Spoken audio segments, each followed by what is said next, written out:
Good evening. Good evening. First of all, I don't like mice. Okay, put it down. I don't need mice. Right. Okay. I thank you so very much for taking time out to share with us this evening to hear this message.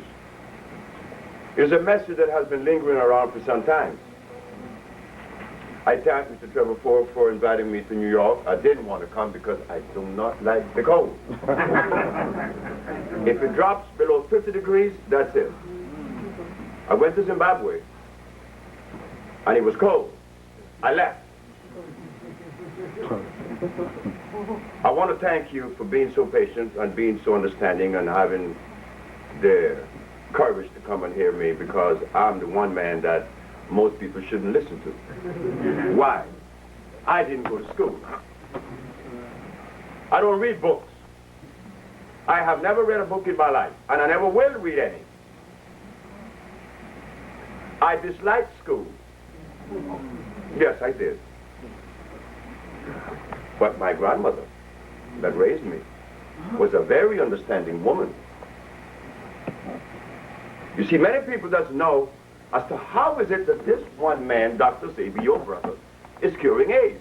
Well, if I had read books and I had gone to school, I would not have been able to cure AIDS. Because those that been to school, which are the physicians, do they cure AIDS? No. Do they cure diabetes? No. Did they go to school? Yes. Yes.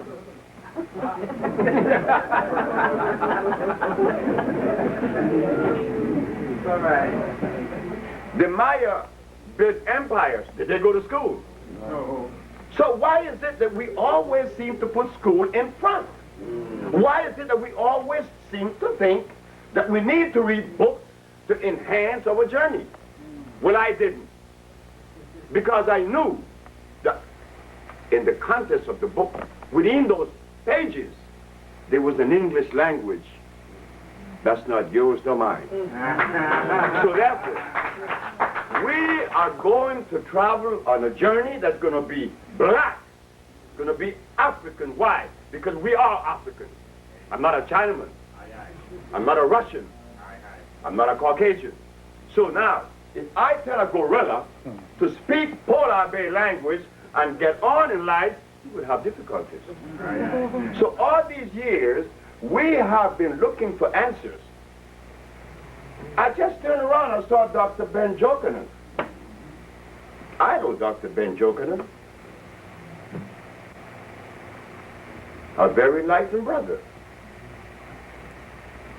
But he comes with philosophy.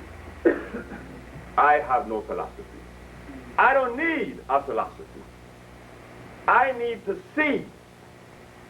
Philosophy does not help us to journey through life. What has philosophy done to uplift the black race? Nothing. But in 1960, in a barbershop in New Orleans, I made a statement that I would do something to enhance the life of the black woman. I didn't say black man, I said black woman. Because we came out of a black woman. And we have a tendency and the propensity to always belittle her. We condescend in reference to a black woman. Her mate and her friends. The world itself. A black woman, she's not as equitable as anybody else. But I said that I would do something for her. Little did I know that I would bring healing. So what do I have that is so different? In the past 450 years since the brothers from Africa, our anthropologists, our historians, our revolutionaries, they never talk about the very important thing that was supposed to be addressed, our diet. What I hear is what? I go to Africa. I hear about spirituality. Now what in the devil is that? What is spirituality? How do we use that to propel us to enhance our life?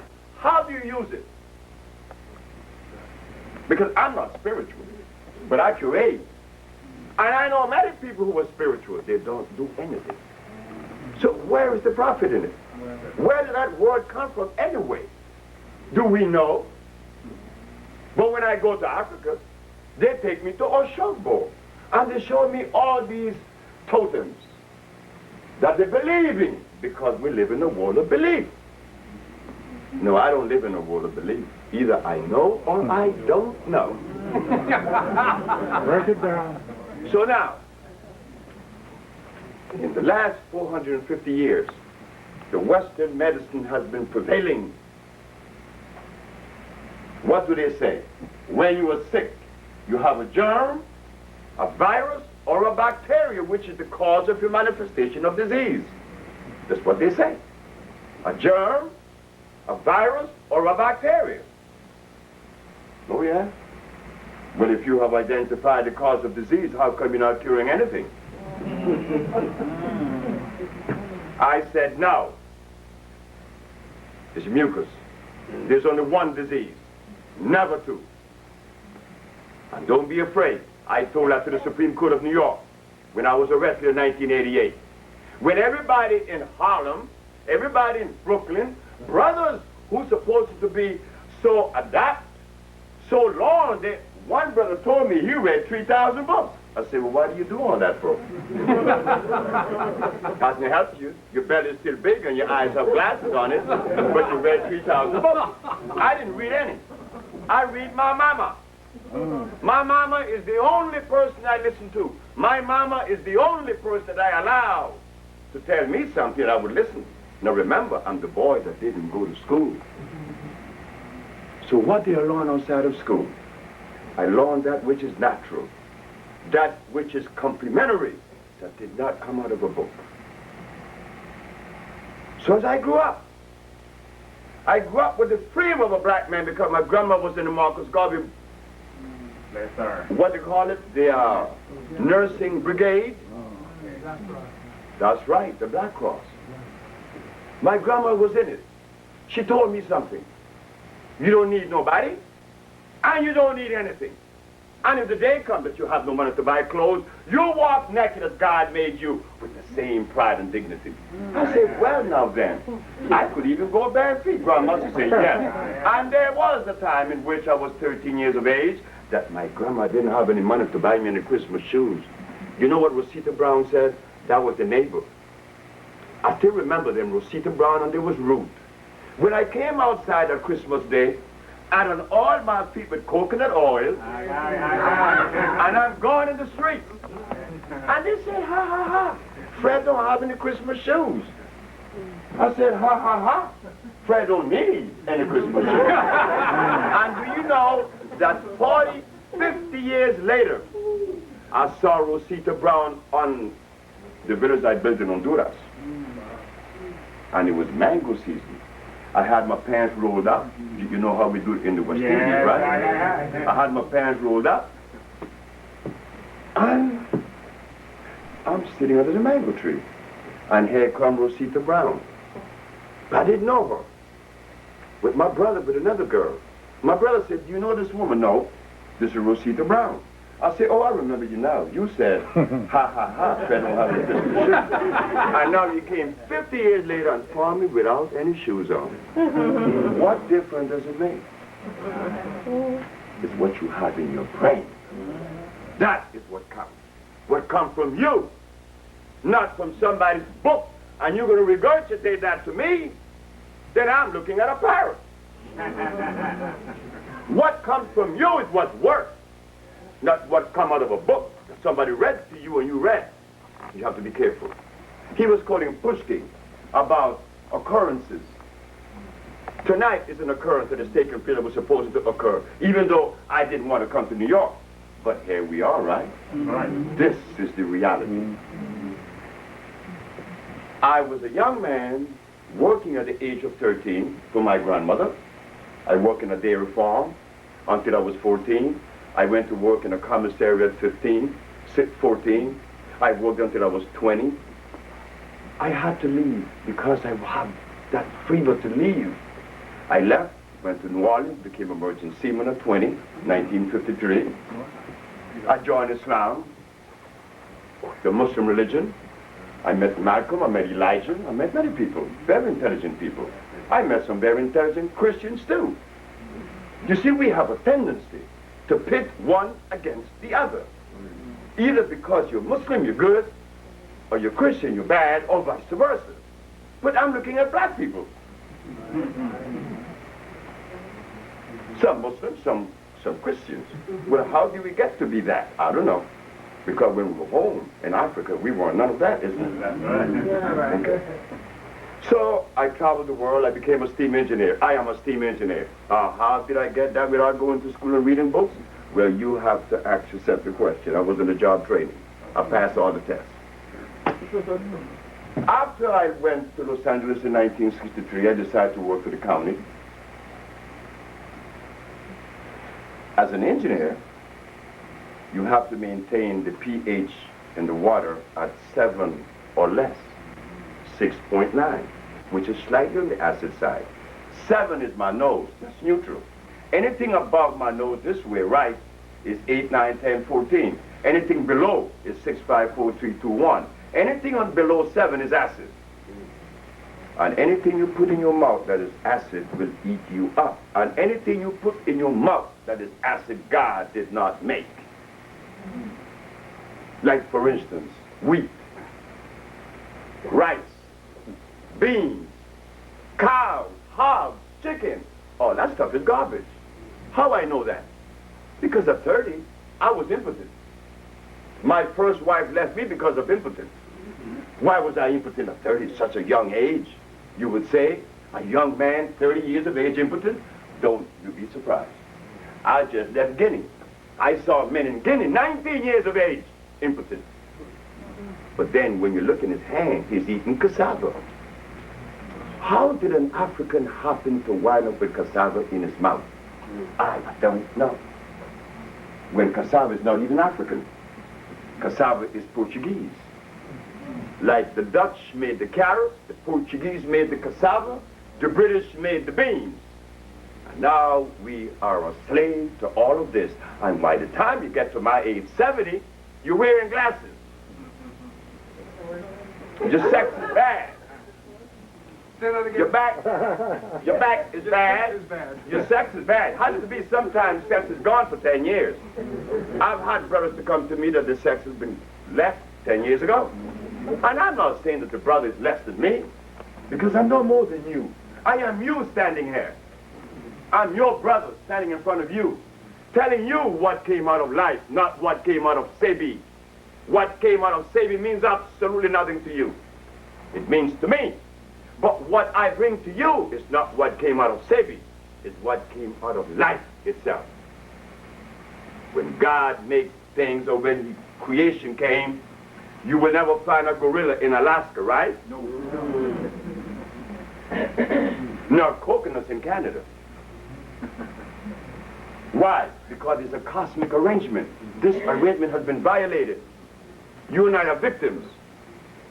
We've been eating the wrong food because we didn't know what to eat. I asked that to the Supreme Court of New York. I was arrested in New York. Why? Because the leaders of New York, every single last one, abandoned the perspective. How did they do that? Well, after I put my compounds together, I cured some people in LA, I quit my job. Everybody said I was a fool because quitting a job making over $2,500 a month way in 1980. And I was a bachelor. They say, you're crazy. Why? You will go after Earth. I say, I'm going to cure every disease in the world. You ain't going to cure anything. Shut up. I said, okay. I quit my job and I'm curing the diseases. Now what? I came to you.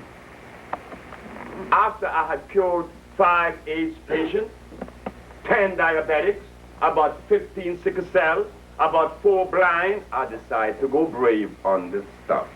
I put it in the Amsterdam News, the Village Voice, and the New York Post. AIDS has been cured. When the Attorney General saw that, he sent to tell me to remove the ad.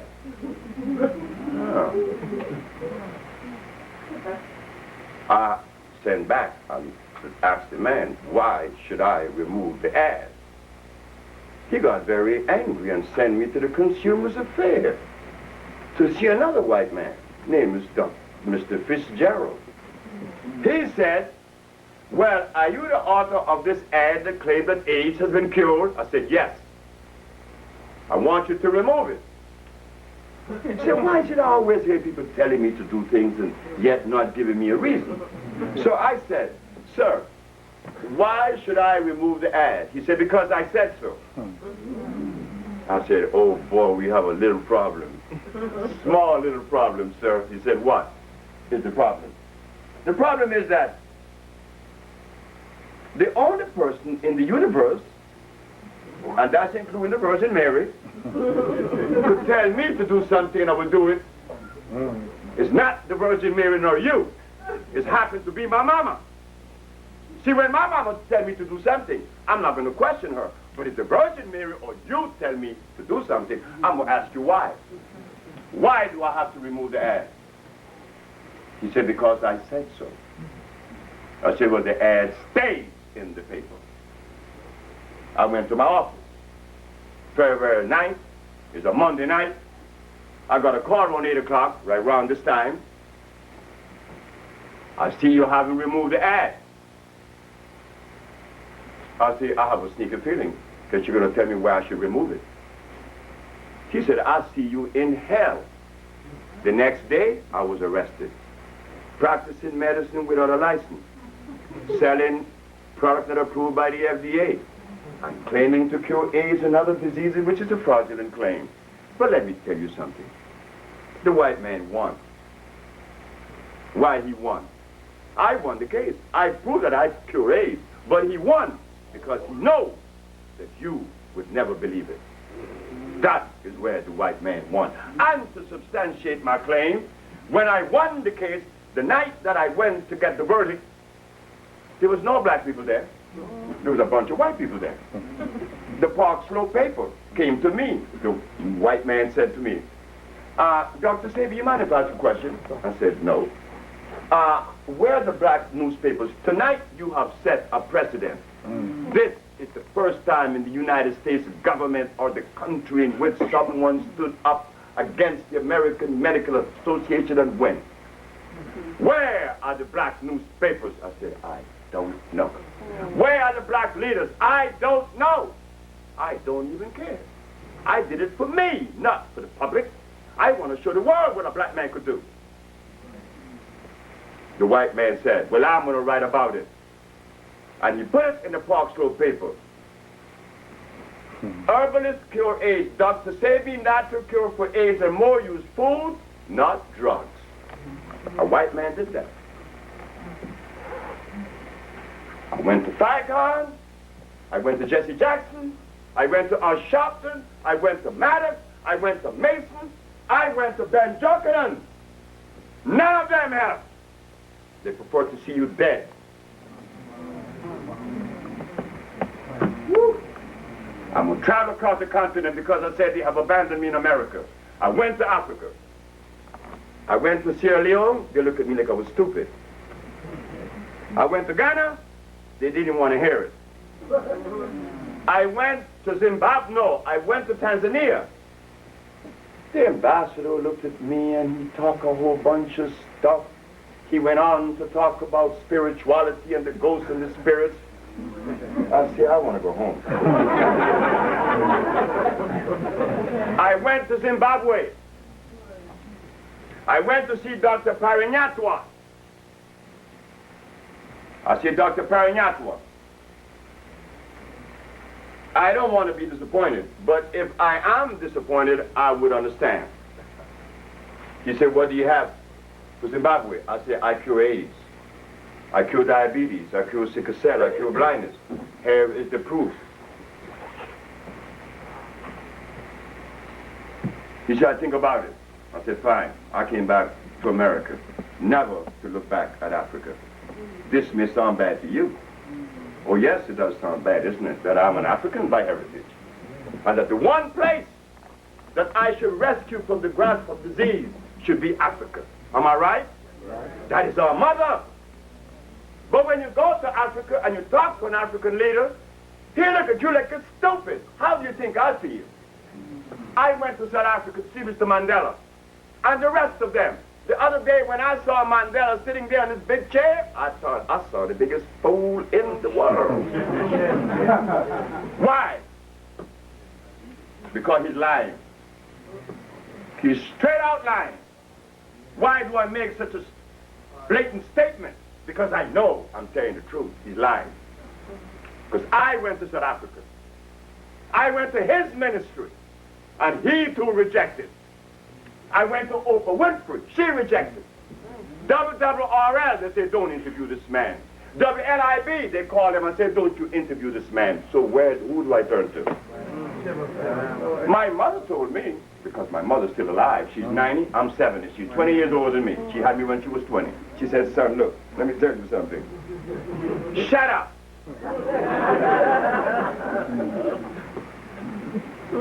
You told me 5 years ago that the black race has been drugged with glucose, and you want them to listen to you. You want black people to listen to you when they ate glucose and continue to do so. What is glucose? Glucose is a chemical that will change your thinking pattern. It intercepts and confounds the hypothalamus in your brain. That's what sugar does. That's what starch does. We see it in Africa. Right in Nigeria, you have Igbos, Hausa, and Yorubas. You think they get along? That's just in one country, right? We're not going to talk about Susu and Fulani.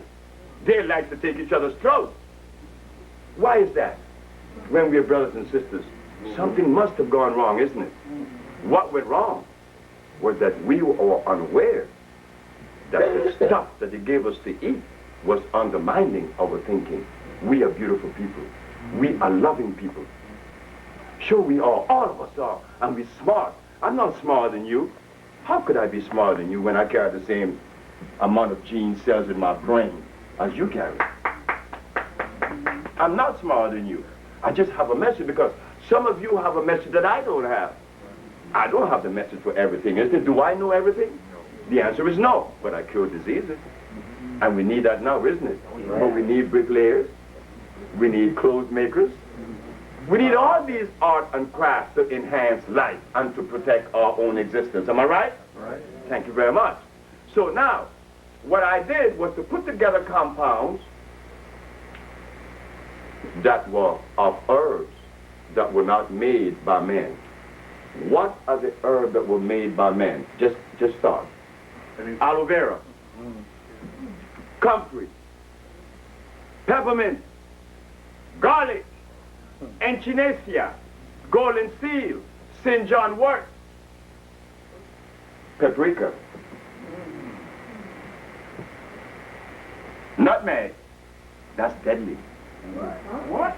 If you think that nutmeg isn't deadly, you go home and boil 2 of them and drink the water, and you're dead in 2 minutes. Nutmeg has arsenic. Nutmeg was made. Nutmeg is unnatural. God did not make nutmeg. Yes, I used to love my eggnog with nutmeg in it. Well, all of us, you think I don't know what you eat? I know what you eat, because I ate it too. Your boy, what is his name? Mr. Bill Cosby was on last night with Larry King. You know why he's talking the way he's talking? Because there's a young man who Bill Cosby grew up with. His name is Lee Weaver, who is also an actor in Hollywood. Lee hated me. Lee hated me. He hated me with a passion because his wife, that you may have seen on Room 222, she is the manager of my office in L.A., Tatanisha. Tatanisha came to me because she was a little overweight and she was feeling bad, wearing glasses, and her, instability with her menses, all that, right? Premenstrual syndrome and all that.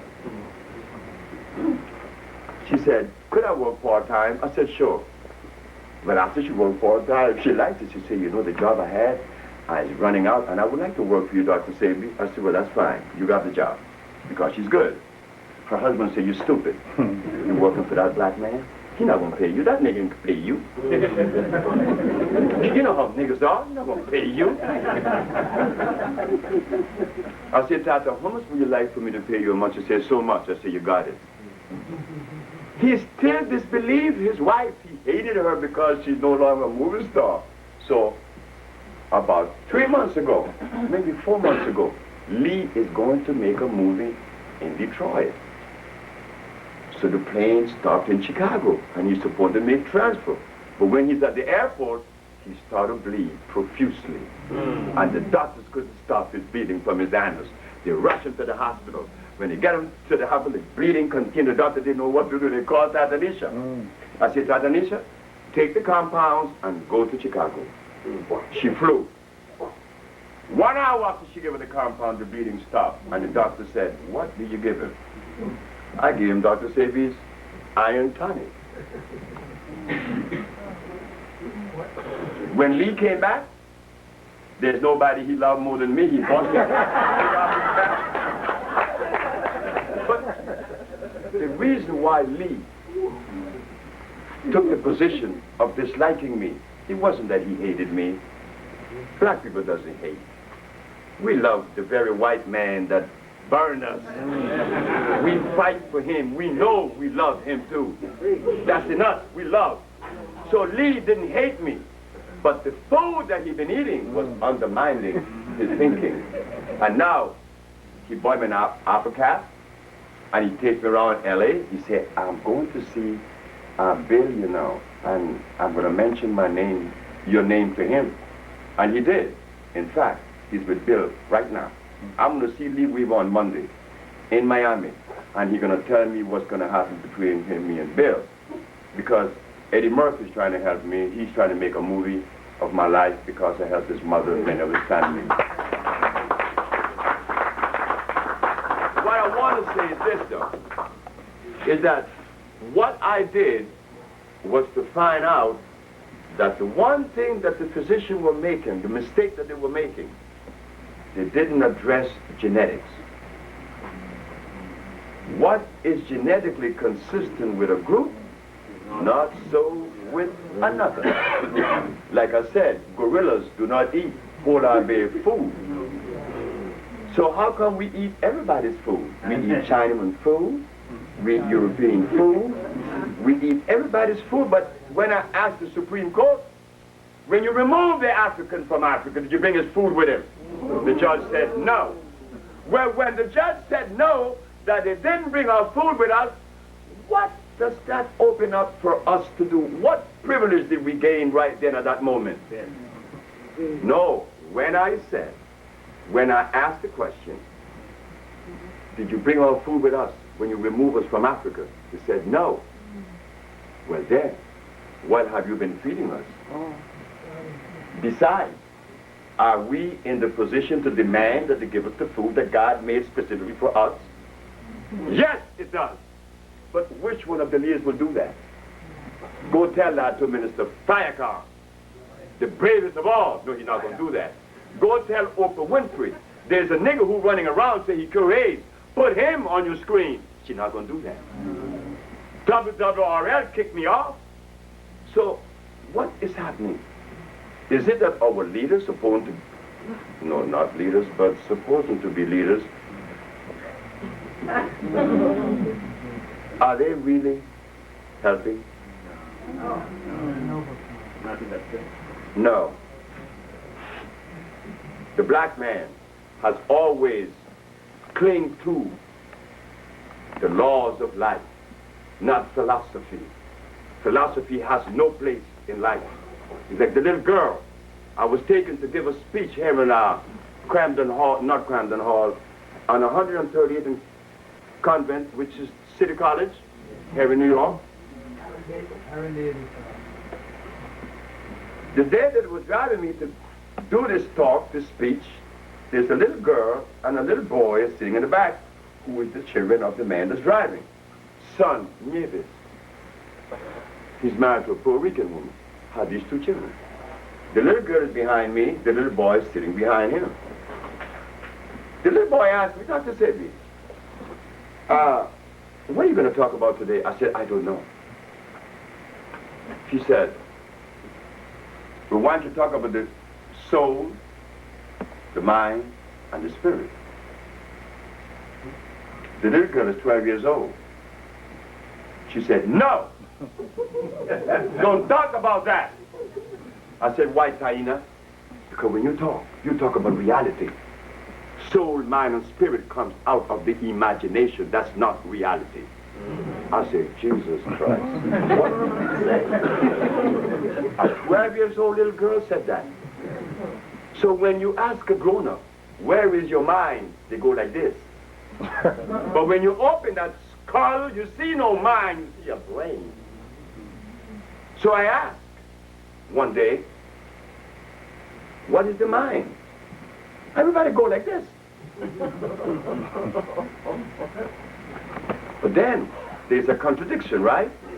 They brought me a crazy woman from Mexico. Insane. Where someone is insane, where is the mind? You and I said, she have lost her mind. I said, wow, this mind thing really stretches out. I said, now, if she lost her mind, where did the mind go? So when the crazy woman was brought to me by her son, she was completely crazy. I went to her intestines. A week later, she came up the steps. I was living on Pearl Street in L.A. She said, you think I don't remember you? I said, I don't know. She said, well, I remember you. You were bare feet. Now you have shoes on. Because I'm always bare feet. Tonight because it's cold. But she said, you know, I remember you well. You know why I took your remedy? Because my son had taken me to many healers and spiritualists, people who read cards and stuff. Shamans. I don't know what shamans are for, but we have shamans too. Whatever they're about. But you said, when I was going down the steps, you said, when my son asked you, are you going to help my mother? I said, I'll try. And she said, that was encouraging to me. You didn't say anything more than that, and I appreciated that. I'm no longer crazy after 11 years of insanity. What caused insanity? Something was in her colon, sending off a negative message to her brain via the central nervous system. C.C. Charles in Aruba hated his wife. He hated his wife. He hated his wife with a passion. For 16 years, he didn't talk to her, living in the same house. What was wrong with C.C. Charles? When I removed the stuff from his colon, he told me, you see that woman? There's a woman living in the hallway down the way. Go tell her I love her. How come he saw love? Because the acid that was in his body was removed. That's all. We are all stressed. We're nervous. We go to sleep at night, we can't sleep. Charles couldn't sleep. So what did the little girl named Akila Stroud that had sickle cell anemia? I remove it by removing stuff from her colon. And guess what happened? That was the biggest thing in D.C. I was called because Akila Stroud, the little girl with sickle cell, was born 2 years of age. Mr. Dick Gregory said that God gave us sickle cell to fight malaria. Oh yes, he did, in Crandon Hall, at Howard University. I was there, I heard it. So when people hear these kinds of things, you believe them, right? Because Dick Gregory said it. He's supposed to be an authority, right? By whose standard? I don't know. But he have not cured any disease either. So this white lady brought it up to me. She said, well, you haven't given Akila protein. I said, Dr. Steinberg, this is at the Georgetown Pediatric Hospital. They caught up with me and the parent because we snapped the baby out of the hospital.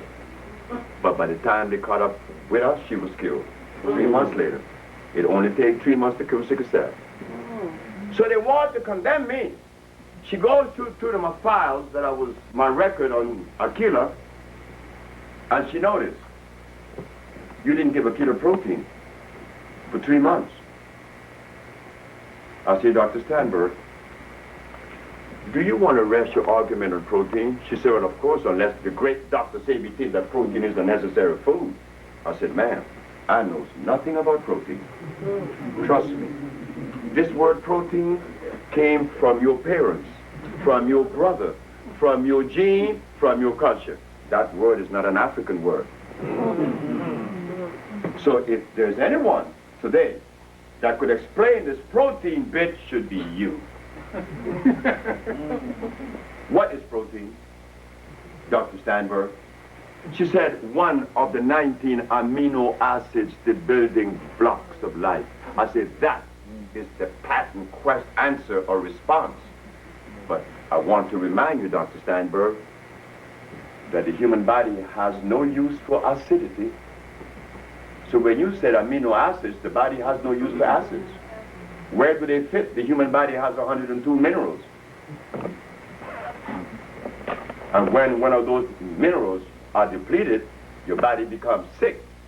If iron becomes depleted, you are anemic. If calcium becomes depleted, you have rickets of whole bone structure.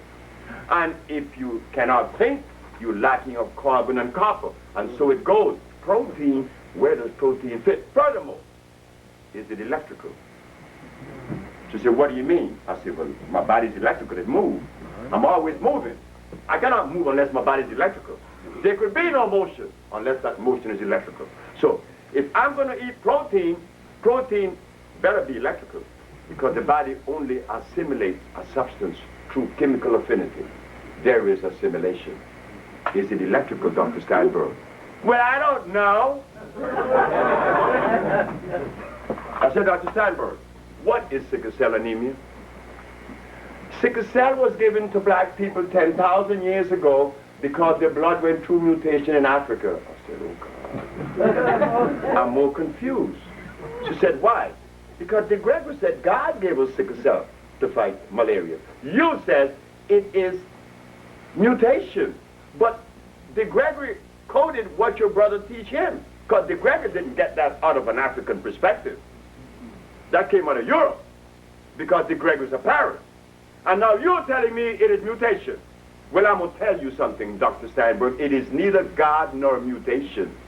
Sickle cell is the deprivation of iron fluorine, because I chose sickle cell. She stomped out of there, very angry. You see, little white girls have a tendency to want to condescend with black men, because most black men look up at white women. I look up at my mama. Everybody is down.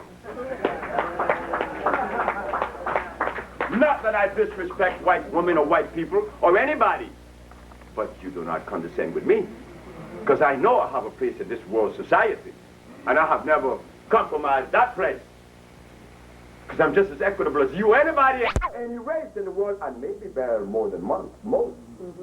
So don't even play the game about I am black, so I have to be inferior. Well, that only works when you have accepted glucose, like the Pavlovian dog. I ate glucose just like you. My grandmother woke up in the morning and she gave me baked, you had them, eggs, oatmeal, Ovaltine. Oh my God, all that stuff I'm eating.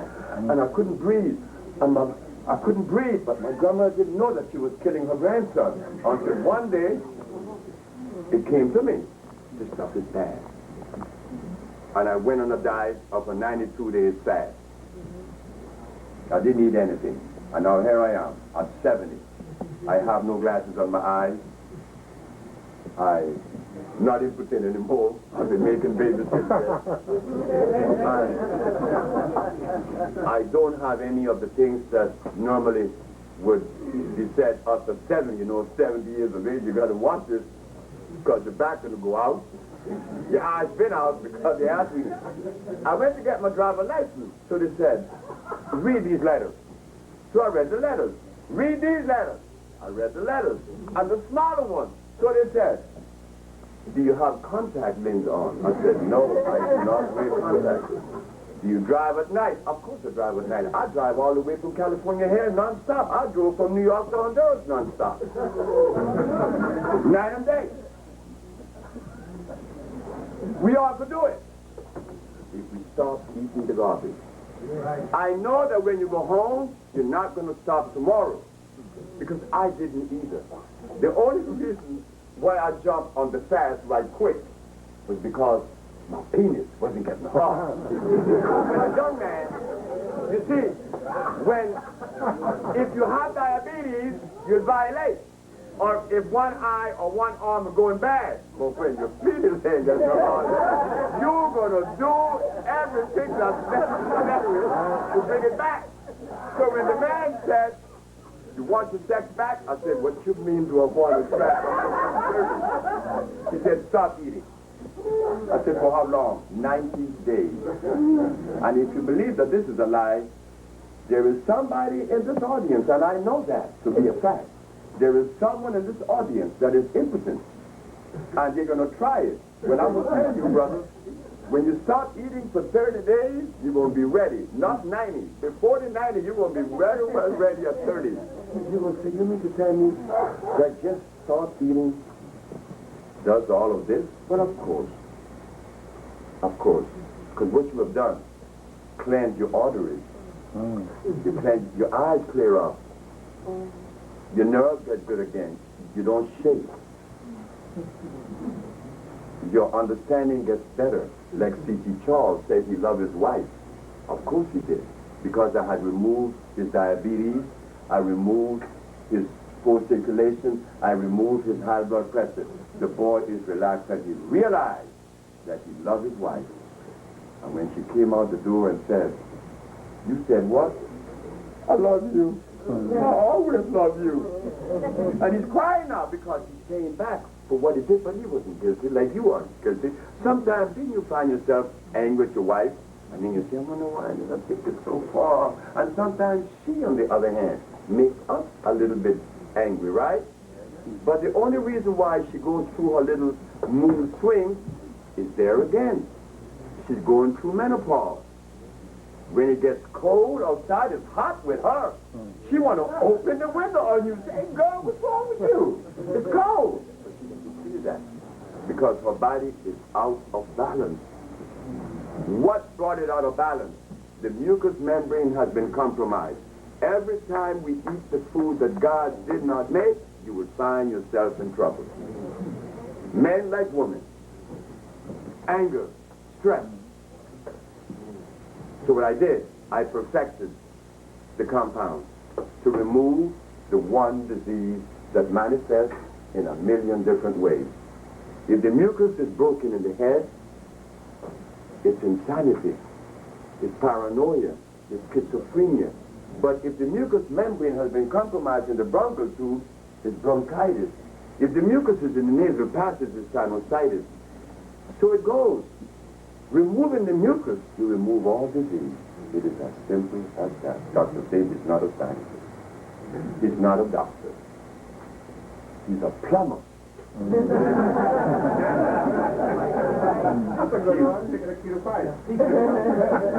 That's all I do. Clean out the pipes. And there come life again. There's a young man in this city named Dockwell, Errol Dockwell. Anybody here know Errol? He makes these, you know, the posters. He's an artist. Errol came to me. He's from St. Vincent.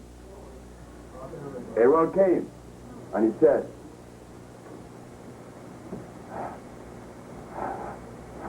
wait, I died. Errol couldn't breathe. Errol could not breathe. Errol was dying. His pressure was high. His eyes were bulging. 3 months later, Errol didn't need anything for 3 months. Errol didn't need anything for 6 months. Errol's wife called me and said, if you don't start giving that man what you're giving him, I'll kill him. I'm going to kill him. She was complaining about his impotence. Now she's complaining he's having sex with everybody in the neighborhood. Errol made one mistake, though. After 6 months of not eating, Errol went to St. Vincent. And when he got to St. Vincent, the one person in your life that could always poison you and you have no defense against her happens to be your mama. So when Errol went home to St. Vincent, and his mother was cooking the chicken and dumplings, and this rice and peas, and this fried plantain, Errol passed the kitchen. He swore up and down he would never submit to it. But as he passed, and that stuff went by his nose, stop. He said, oh my God, am I going to submit to this thing just once? And he put the stuff in his mouth and he hit the bed. 4 hours later, for 6 months. You don't cheat life. After he cleansed his intestines and you put that stuff in there, it's going to react violently. So I tell you now, you and I are part of a perspective that yes, we cure AIDS. If I was a Russian in Russia curing AIDS, you would say the Russian people are curing AIDS. If I was a Chinaman in China curing AIDS, you would say the Chinese people are curing AIDS. But I'm your brother standing in front of you, you don't say we cure AIDS, you say he cure AIDS. Single me out. Isn't that what's happening? Because we got proof. We do these things. So now, I'm telling you tonight that we need not suffer with disease anymore. Africa, I feel sorry for Africa. Because I found out that there isn't one African country. I'm going to repeat. And you can take this abroad and say, Dr. Sebi said this, because I'm going to repeat it. There isn't one African country that is interested in the cure for AIDS. I'm going to add. There isn't one black American leader that is interested in the cure for AIDS. Name him, I want to hear him. In 1988,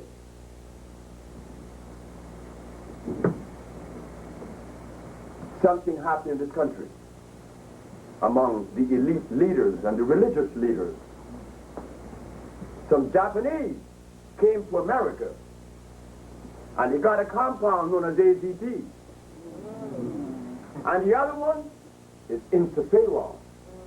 And they coupled them together. And what did they make with that? Come on. No, come on. Interferon and AZT is the compound that produces Kimron. They told you and I that Kimron was from Kenya. No, that's not the truth. Whoever said that was telling a lie. Because I was interviewed by Kojonami in D.C. and they sent a young man from Kenya to descend Kimron. And I didn't know all of this back thing with Kimron. I didn't know the history of Kimron until Kojo brought it out. Kimron is not even African. It was compounded in Japan with chemicals made in the United States, taken to Africa, and told you it was African. And we believed it. But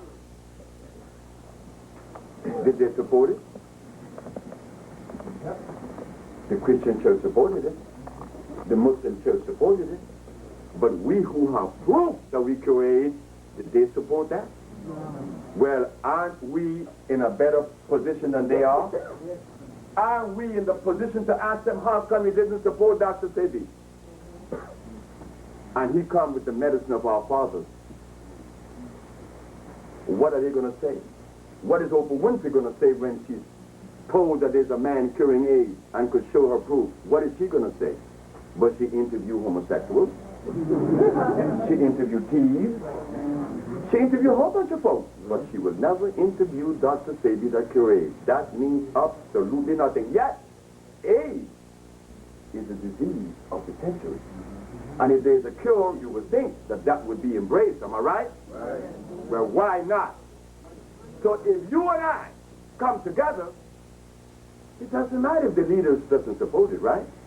Because the leader of a people has never been a male. Have you ever seen in the forest cubs following males? Who does the cub follow? Well, how come we have male leaders? When you were small, you never follow your dad. You follow your mom 24/7. And my son, who saw me cure people of diseases, when he bruised his finger, Mom! Isn't it something? The boy had to call on Mom.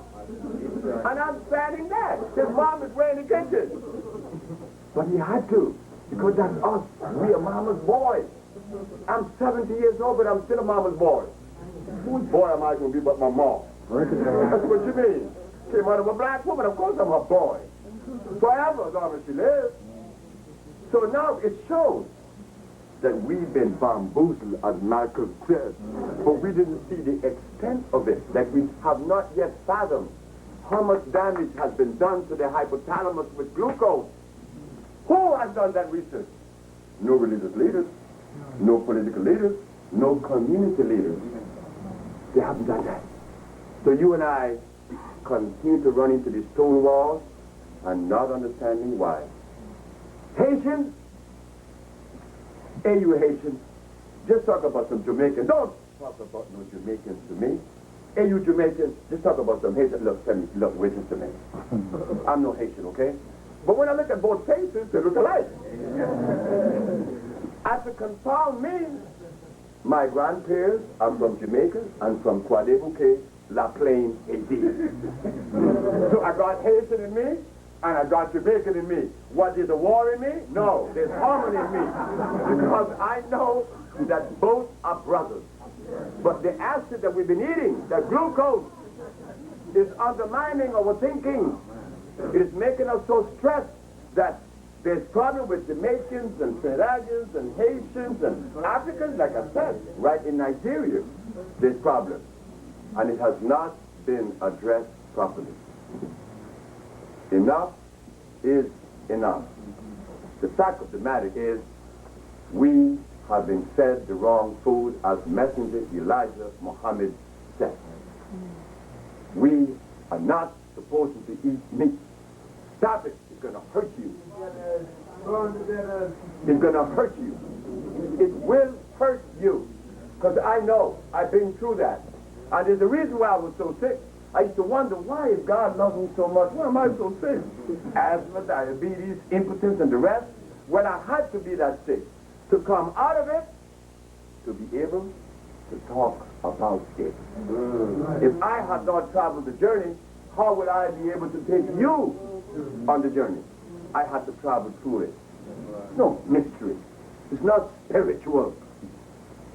No, none of that. It is natural. We took us away from, because when we were living in Africa, before the white man came, we didn't have such word as spirituality in our vocabulary. It wasn't needed. We didn't have any religion, because that wasn't needed. We were living in accordance with life and God, because that's all we know. Just like the animals of today. The gorilla doesn't violate any law. No. You violate, we violate laws, not the gorilla. We live by the laws of life. Now, for us to go back to that law, it's a little bit tedious, but we have an herb. Let me make you all aware of something. I just came back from Zimbabwe, right? But I made some trips to Swaziland, and Swaziland is a country that grows something that would change your thinking in 4 hours. Where you used to be 400 years ago, you will go back in a matter of 4 hours. Miracle. It's not a miracle, but it acts like a miracle. Your brother's right. It is an herb that when you take it, it takes you back to your childhood. And you begin to see yourself and your activity and all those things that you experience in life. But sometimes we get to the age of 40 and we say things like this. You know, I had some bad experiences. You had what? You had bad experience? Well, how come you're alive? Everything that you experienced was supposed to be experienced by you. If you were not supposed to experience what you experienced, how come you experienced it? How come it happened? It was supposed to happen. But these herbs, upon eating them, they will take you back home. And when you come out of it, I had a lady was bipolar. Her mother said, in Miami, my daughter is very sick. She throws things around, she cannot keep a job, she cannot sleep. Crazy people cannot sleep because it takes oxygen for someone to sleep. why we made the intracellular chelation to remove the acid from the brain, from the pancreas, from the liver, from the colon, making you new again. When oxygen fails to reach the brain, you cannot sleep. Sometimes I know people that were insane for 10 years, and for 10 years they did not close their eyes. But as soon as you give them a company that is compatible, that is complementary, that is godly, they begin to sleep and they love you. Simple as that. We are going to clean the body out to see the things that we need to see. You will never get them out of a book. Because if they were in a book, then I wouldn't be standing here, right? And when I was arrested in 1987, Dr. Victor Herbert, who is head of the Veteran Administration right here in New York, they called him. Hey, we got a nigger here. We're talking some stuff. We want you to counteract that. Because we know you bad. You brought him. You brought Dr. Bananos from Memorial Hospital in Boston. We want you. They went all the way to Minnesota and got Dr. Christopher Hobbs. 3 doctors in the Supreme Court against me.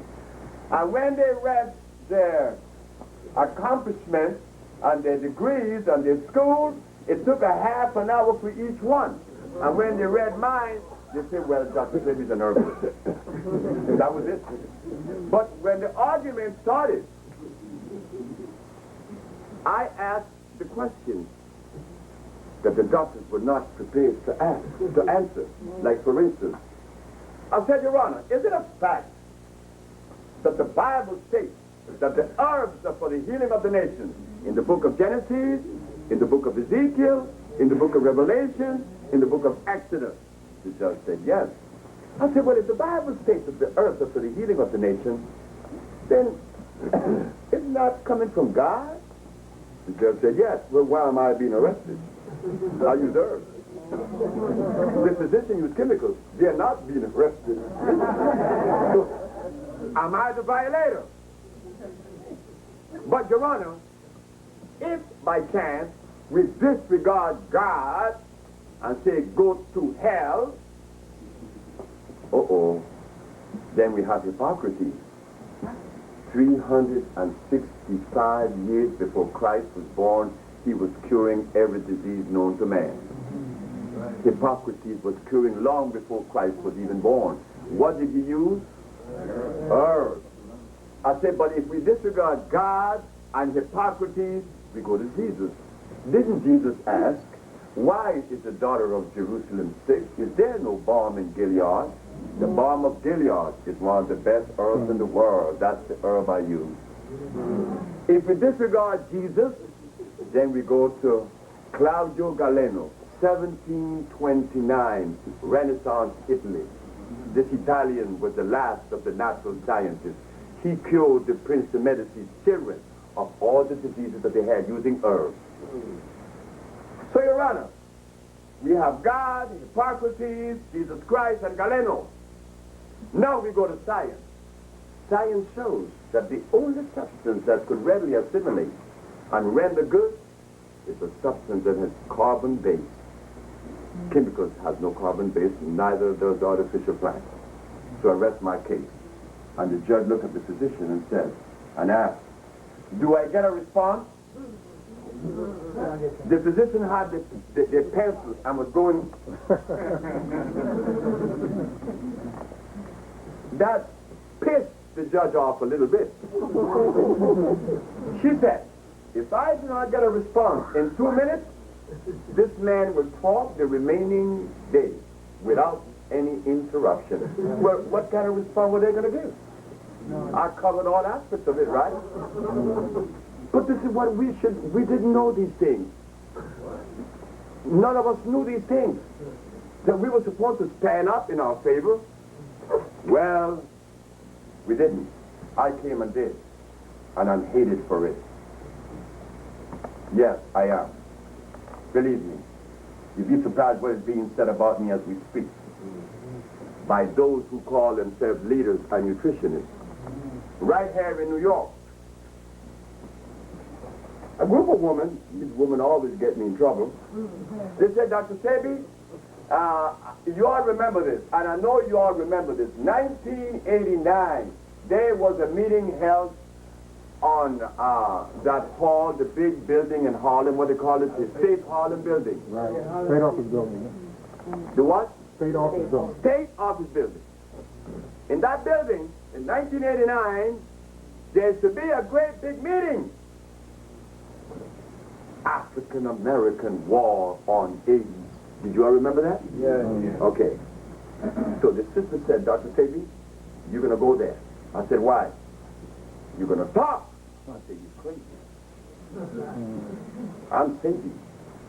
I'm the man that has no help. I'm the man that has no one, any group to support me. Because I'm not a church member. I'm not a lodge member.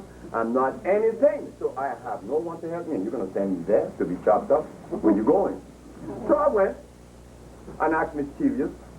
When I got there, a bunch of white folks, which is good. But I saw Barbara Justice. I saw Dr. Prince. I saw Dr. Love. And I said, oh my God, all enemies. But let me see how I'm going to weave my way in there. So when I got in the meeting, a man was talking. So I'm going to seize the opportunity. This man is talking how we should make the AIDS patient feel good until they die. When the man is about to sit down, I jumped up. I said, the man is right. The man is 100% right. Right there, I called everyone to look at me. I said, but we could do better than that. We cure AIDS. We cure AIDS and we just prove it to the Supreme Court. Guess what Dr. Barbara Justice said? Well, we have a man coming from D.C. to give us the message on AIDS. I said, well, who's that man? Dr. Ali Muhammad. I said, no, sir. What is he going to tell us? Well, he's going to tell us that AIDS killed black people. I said, we didn't know that. We were totally oblivious to that. We need Ali to come from D.C. to tell us that AIDS killed black people. This has been going on. They've been controlling us. I'm saying to you, we don't need any leaders. We need ourselves. And once we come together, we don't need the leaders. Let them die. Because look, let me tell you something. One of the biggest black leaders in America had prostate cancer. Well, there's a man right in this city that worked with this man, Joseph Van Jokkenen. His name is Professor Simmons, George Simmons. Right. Then he had prostate cancer. Who killed him? You. Well, why didn't this big religious leader in Chicago come to me? His balls were too big. You see, when you climb up high above people, and from down here, somebody said, hey man, I could help you. When he looked down, he gonna think about it. You don't want to go down there no more. I'm the little man.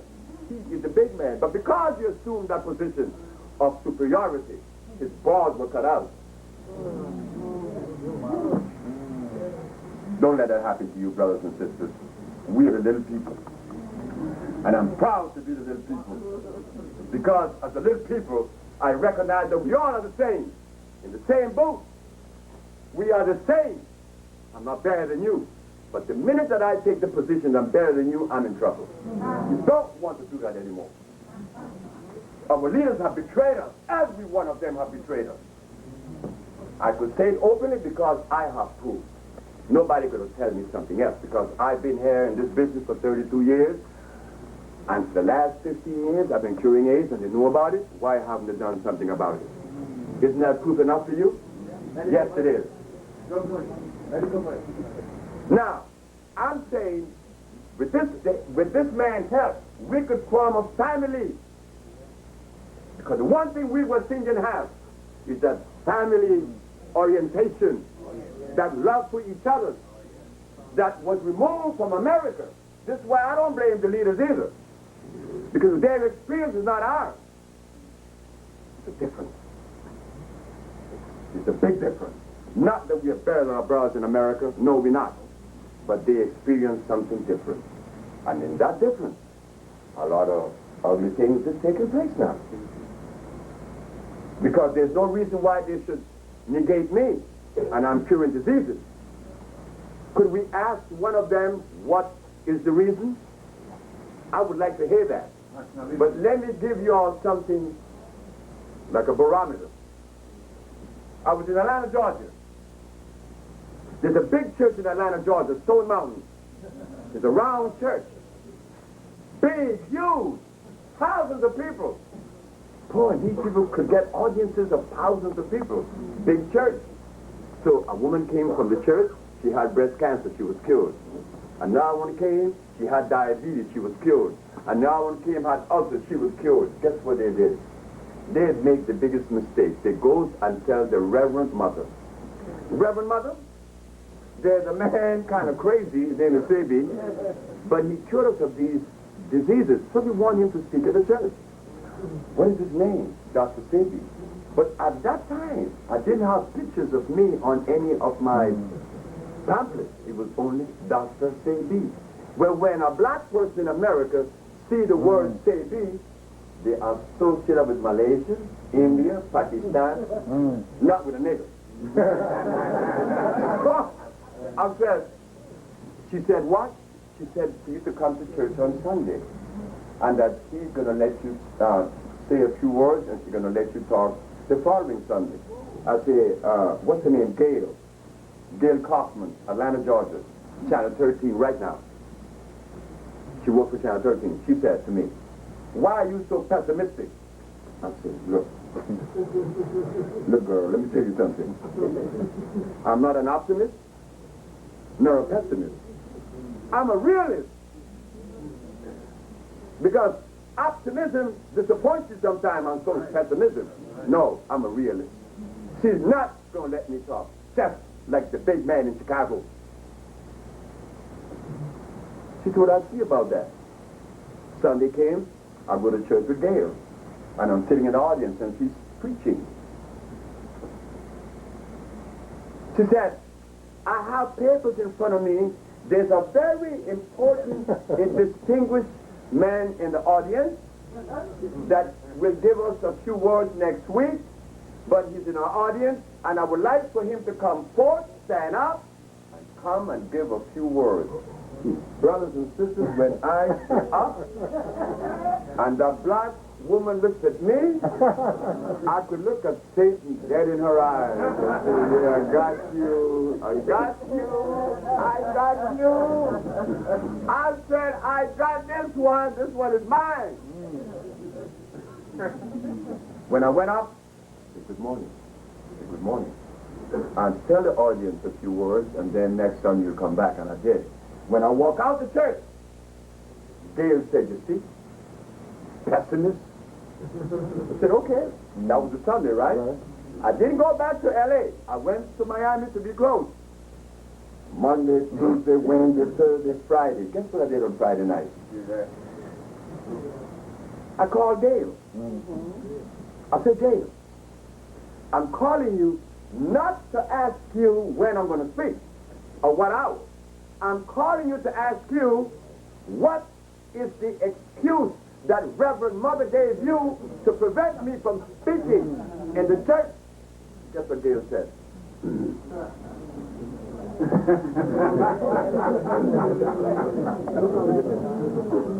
My feet were too dirty. That's what Reverend Mother said. My feet were too dirty. Do you know that if I was the Reverend and someone come with a message of healing and their feet were dirty, what did you say, brother? Brother, I would get the biggest golden.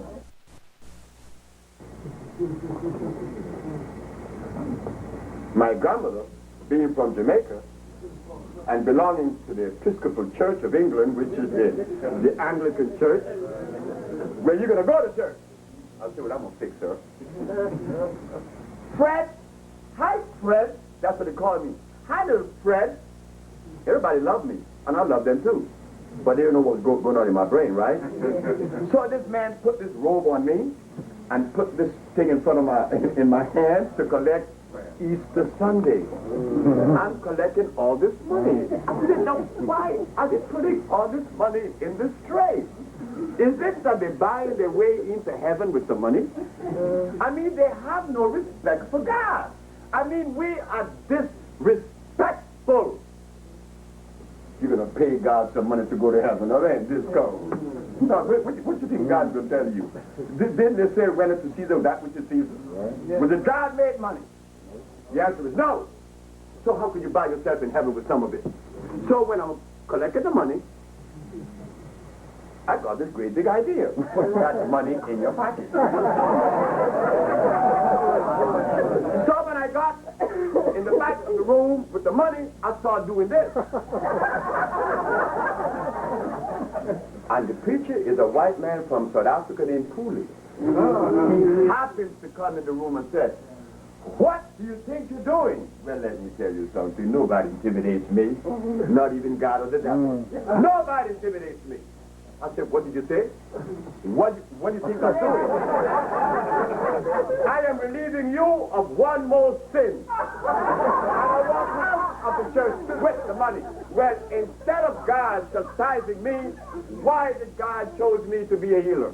Because God knew I did the right thing. You take that money. That was the little boy then. That's the little boy now. I have no respect for what? Unjust. That is not just, because there are some little people in the community who would like to go to church, but they don't have any money. And it's embarrassing. Well, Miss Marie Sindro, you have a gold star. You gave $500 last year, or last month. Miss Jones Dilbert, she gets a silver star. She only gave 100. Miss Mary McCullough, you gave 50 cents. You gave black star. So they have all these stages for you to make you feel good. No. What makes people feel good is they help. Once you arrive at that place where it is comfortable, you're going to love everybody. But first yourself. But our religions, all of them are guilty. Every religion in the world is guilty of feeding us garbage. They don't care about us. They poison us. The Christian church, they eat them pork. No, the chicken is worse, but the pork is bad too. It's warm. But the Muslim church says, eat some lamb. That stuff is that's anthrax. You eat anthrax. When you eat lamb, it's worse 10 times than pork. Worse than pork. Then the Buddha has it down for you. The Buddhas eat ghee, clarified butter. So who's in our favor? So brothers and sisters, yes.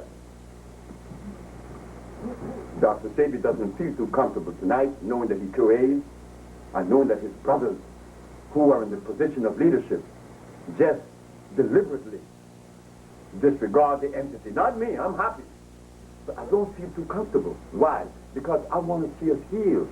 And some of us feel that if the healing doesn't come through a leader, that it's no good. No. When have you ever heard of any leader in America that led us to a comfortable place anyway? The only man was doing it, and he's no longer with us, is Elijah Muhammad. He had farms, he was going to pursue, he was doing that. He also had schools, and he's going to build a hospital. Oh boy, I was happy, because I know I'm going to perform. But when the man passed, and well, that was over with, I was sent to Dominica, called to Dominica by Mr. Oliver Serafin. Who from Dominica here? Well, Dominica had a man named Oliver Serafin like me, a revolutionary. He talked like this man here, like Trevor Ford. Strong, very upfront. He said, Sebi, you cure my aunt of sclerosis of the liver, you come on to Dominica. And I went to Dominica. And you're going to build me a hospital up on the hill in Wabe. And what happened? He lost the election. Eugenia Charles won. And Eugenia Charles came one day with her entourage and said, Tata. Your friend lost, so you have to leave. I said, but Miss Charles, I came to Dominica to heal people. I said, Mr. Jack Grano. Yes, Mr. Jack Grano lives in Goodwill, no longer blind. I said, the young lady in New Town no longer have diabetes. I don't care. I only support Orthodox medicine, she said. I said, you what? I only support Orthodox medicine. I said, now then, your argument rests on orthodoxy. She said, yes, of course. I said, but orthodoxy means following the established premise, not violating it. You say that you support orthodox medicine. Is hypocrisy the follow of medicine? She said, yes. Did he use herbs or chemicals? When she saw the drift, she got the drift because she's going to leave anyway. Now, you're going to leave anyway. I said, thank you. So she kicked me out. I went to St. Croix. They used to take feces in bags and throw it at my place in St. Croix. The people in St. Croix told me I was a liar. There was only one person in St. Croix that saw me stressed. I was about to cry. Of course I was. I felt useless. Among my brothers, they look at me as though I'm a liar. How do you think I felt? I just quit my job 2 years ago. And now I find myself in this land and people don't believe what I have to say. So this one woman named Cleophas Bennett from St. Croix came out of a store that afternoon and said, young man, come here. I said, yes, ma'am. She said, I heard what they're doing to you. Don't give up. That was a bit of encouragement. But then my wife said, we're going to Puerto Rico. Well, I speak Spanish fluently because I was born in Honduras. So I thought that it was going to be good there. I went to Puerto Rico. Oh, my God. Puerto Rico is the only place in the world where I did not see a black woman married to a black man. Not one black Puerto Rican woman is married to a black man. I said, boy, it's a crime to be black. They interviewed me on Notionte. They interviewed me on Natu Salud. Not one Puerto Rican came. But I was doing my business with you in Washington and in New York, and I live in Puerto Rico. So it's been an uphill, isn't it? Only because we killed. Your biggest enemy is not the white man. Because the white man came and wrote about me. And the Supreme Court of New York exonerated me, right? But how come the black leader doesn't do it? How come Oprah doesn't do it? Do you know what we should do? I'll tell you what we should do. Just form a committee and write these leaders a letter from your community, because you have that right. They place themselves as leaders, right? Well, could they be questioned? Yeah. Should they be questioned? Yeah. Well, let us do it together. Let's write them a letter. We're going to form a family because we need to heal each other. And I'm going to see that we are healed. Because in this box, where it is.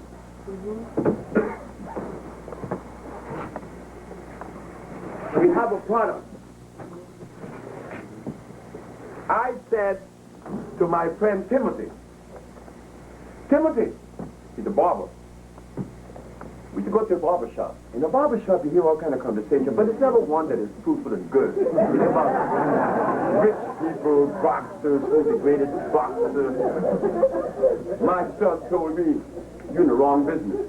I said, why? Because you heal people. You need to break ribs to get millions. Like Muhammad Ali. He busts people's ribs and he's famous. The other one, the brother, Tyson, he busts your ribs too. He gets millions. And hey, you come curing ribs. And they don't even recognize you. So what I said, I told Timothy, I'm going to make a product that is going to heal black folks.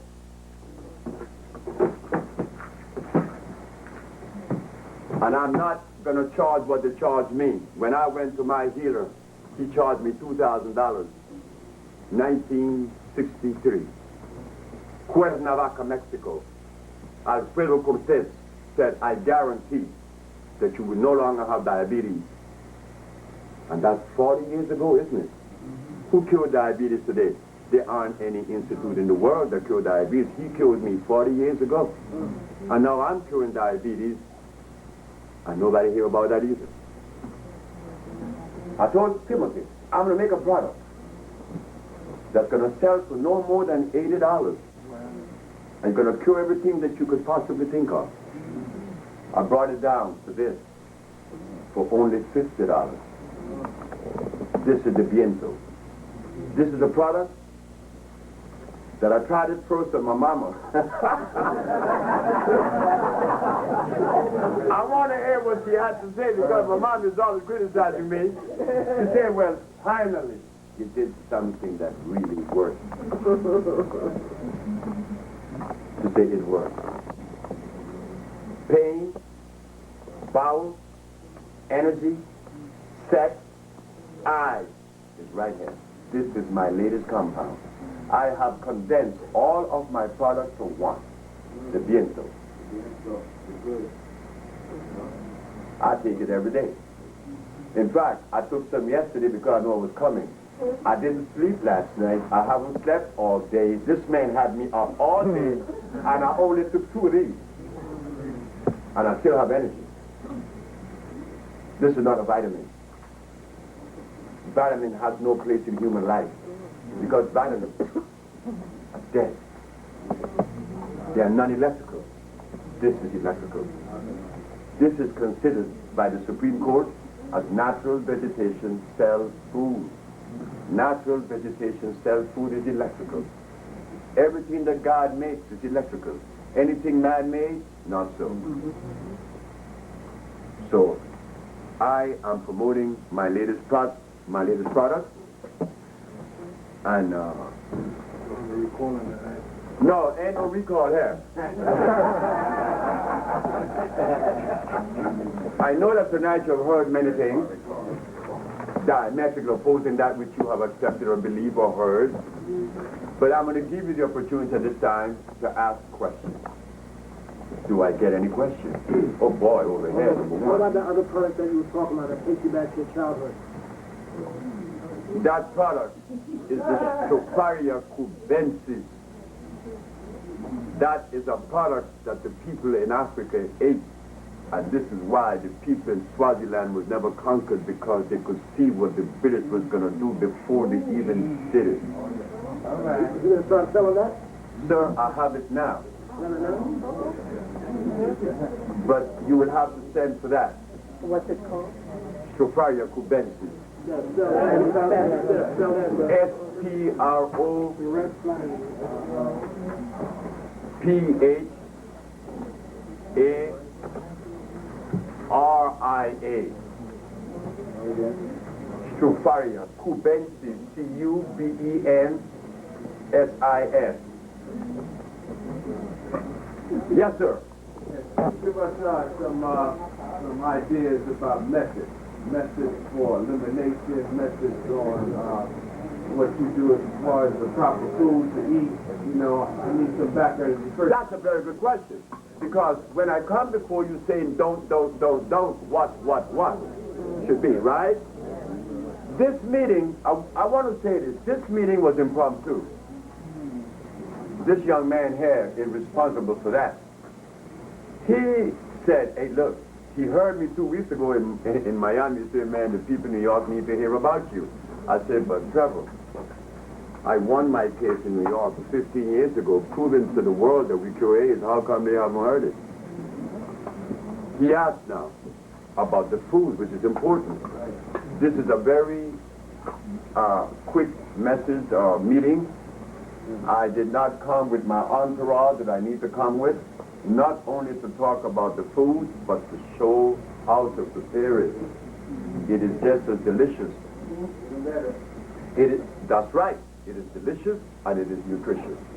So now, what do we begin with? In the morning, You want to strengthen your bones and your nerve and your energy, uplifting sea moss. When you wake up in the morning, you drink a big mug of sea moss. Do not sweeten it with sugar. If you put sugar in it, you have just adulterated it. You drink it without the sugar or with maple syrup. When you wake up, you drink your cup of sea moss, and you drink 2 glasses of water, and you take off for work. That's all you need. At noontime, you could eat a salad or a fruit. In the evening time, that's when you could eat, you know, your mushrooms, your squash, your quinoa, grain, quinoa, Q-U-I-N-O-A. Quinoa is a grain that comes from South America. You could also buy wild rice, which is natural. The Haitians have a mushroom that grows in Haiti called jonjon. Let me tell you all something. Jonjon is so good. Remember what I said.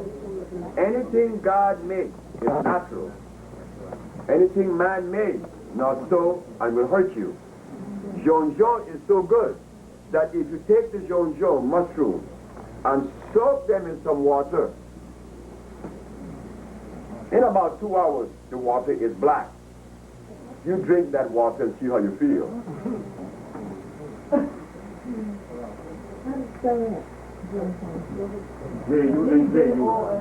J-U-N-J-U. He knows. He may be from Quadribuque himself. No, I was further. So I had it from some chicken friends. Oh, yeah? So, you have mushrooms, you have squash, and you also could buy the bread, the spelt bread. But you see, in saying all this, we could come together and produce our own food. There is an organization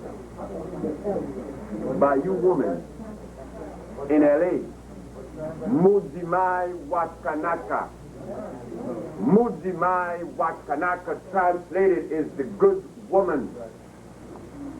They have $100 million project in which they're asking each and every one of us for $100 that you will get back in product. But if you give $100 and every one of us give $100, and there are 40 million of us, you know how many million that is? But they're only asking for 1 million to give $100. That's $100 million. $100 million. We're going to buy farms in South America, and we're going to grow the quinoa. We're going to buy boats. We're going to build our own holistic village, and we're going to provide ourselves for everything that we need. It only costs $100 that you will receive in increments with products. Now that you're giving up something for nothing. But if we all give up $100 like we're going to spend that on Christmas, we would have $100 million tomorrow. Remember when Aristide was running for, when he asked the Americans for money and they didn't give it to him? And in one weekend, because I'm also partly Haitian, I gave $500. And in one weekend, how much did we collect for Aristide? $10 million. Black America can't do that. No, they can't. Black America does not have that kind of cohesiveness among themselves. Black America has the entrepreneur and they have the mechanic of life. Yes, they do. All the mechanical thing that came in America is come out of the black brain. But when it comes to this unity stuff, the white man makes sure. When Garvey came here, Garvey showed black America what he could do. As a West Indian, he had ships on the ocean in less than 4 years. Not only that, the white man took an American black man to turn against Garvey. W.E.B. Du Bois. So again and again and again, it is seen something is wrong. What is wrong is that our brothers in America, like us, have been bitten by the same snake. And now we have to stop criticizing each other. We're going to have to find a way to work with each other. And if there's no love, I'm scared because the religion divides us more. You want to hear how divided we are? Just go to Guinea. My wife saw it. She said, wait just a minute. These people speak French. And they wear African clothes. But they worship Arabia. What is wrong? Something is wrong. You see? We wear the African clothes, we speak French, and we worship Arabia. What's left for Africa? Me, I dropped everything. I'm an African 100%. No adulteration. Gorillas don't adulterate themselves with the philosophy of another animal. Okay, so why should we? And it is until then that you begin to see how much progress we could make, because when I dropped the religions, I'm able to cure AIDS now. But nobody in the religions are curing AIDS or any other thing. They're just talking. They just talk, or they ask you to march. Just march. Next question. You. Yes, I have a multiple questions after this. And sometimes the first one has to do with ulcer. Now, I work in a metal industry where we use a lot of zinc and tin. And Metallurgy. that's correct, thank you. And a lot of us are suffering from ulcer and mucus. The alloy. The alloy will hurt you, I know. Believe it or not, we have a lot of brothers, white, black, Hispanic, are suffering. And I tried to tell them, you know, about our aloe vera. Some are buying it. Aloe vera. Aloe vera is what he talks about. Aloe vera is what we Some are buying it, but some are not. And now you came with something else. How can you help us? Let me tell you something about that. About alloys. They deliver a large amount of sulfites in the body. Sulfide, not sulfite, sulfide. They will hurt you. They are. But do you know that I found that soybean delivers the same amount of sulfide in the body as does alloy? Wow. Anybody eat soybean? That stuff is bad. Whenever you eat soy, your body has problems digesting and assimilating iron. Sulfide loves to eat up your iron, and you will forever become anemic and remain anemic. Oh, don't tell me you eat soy, you are anemic.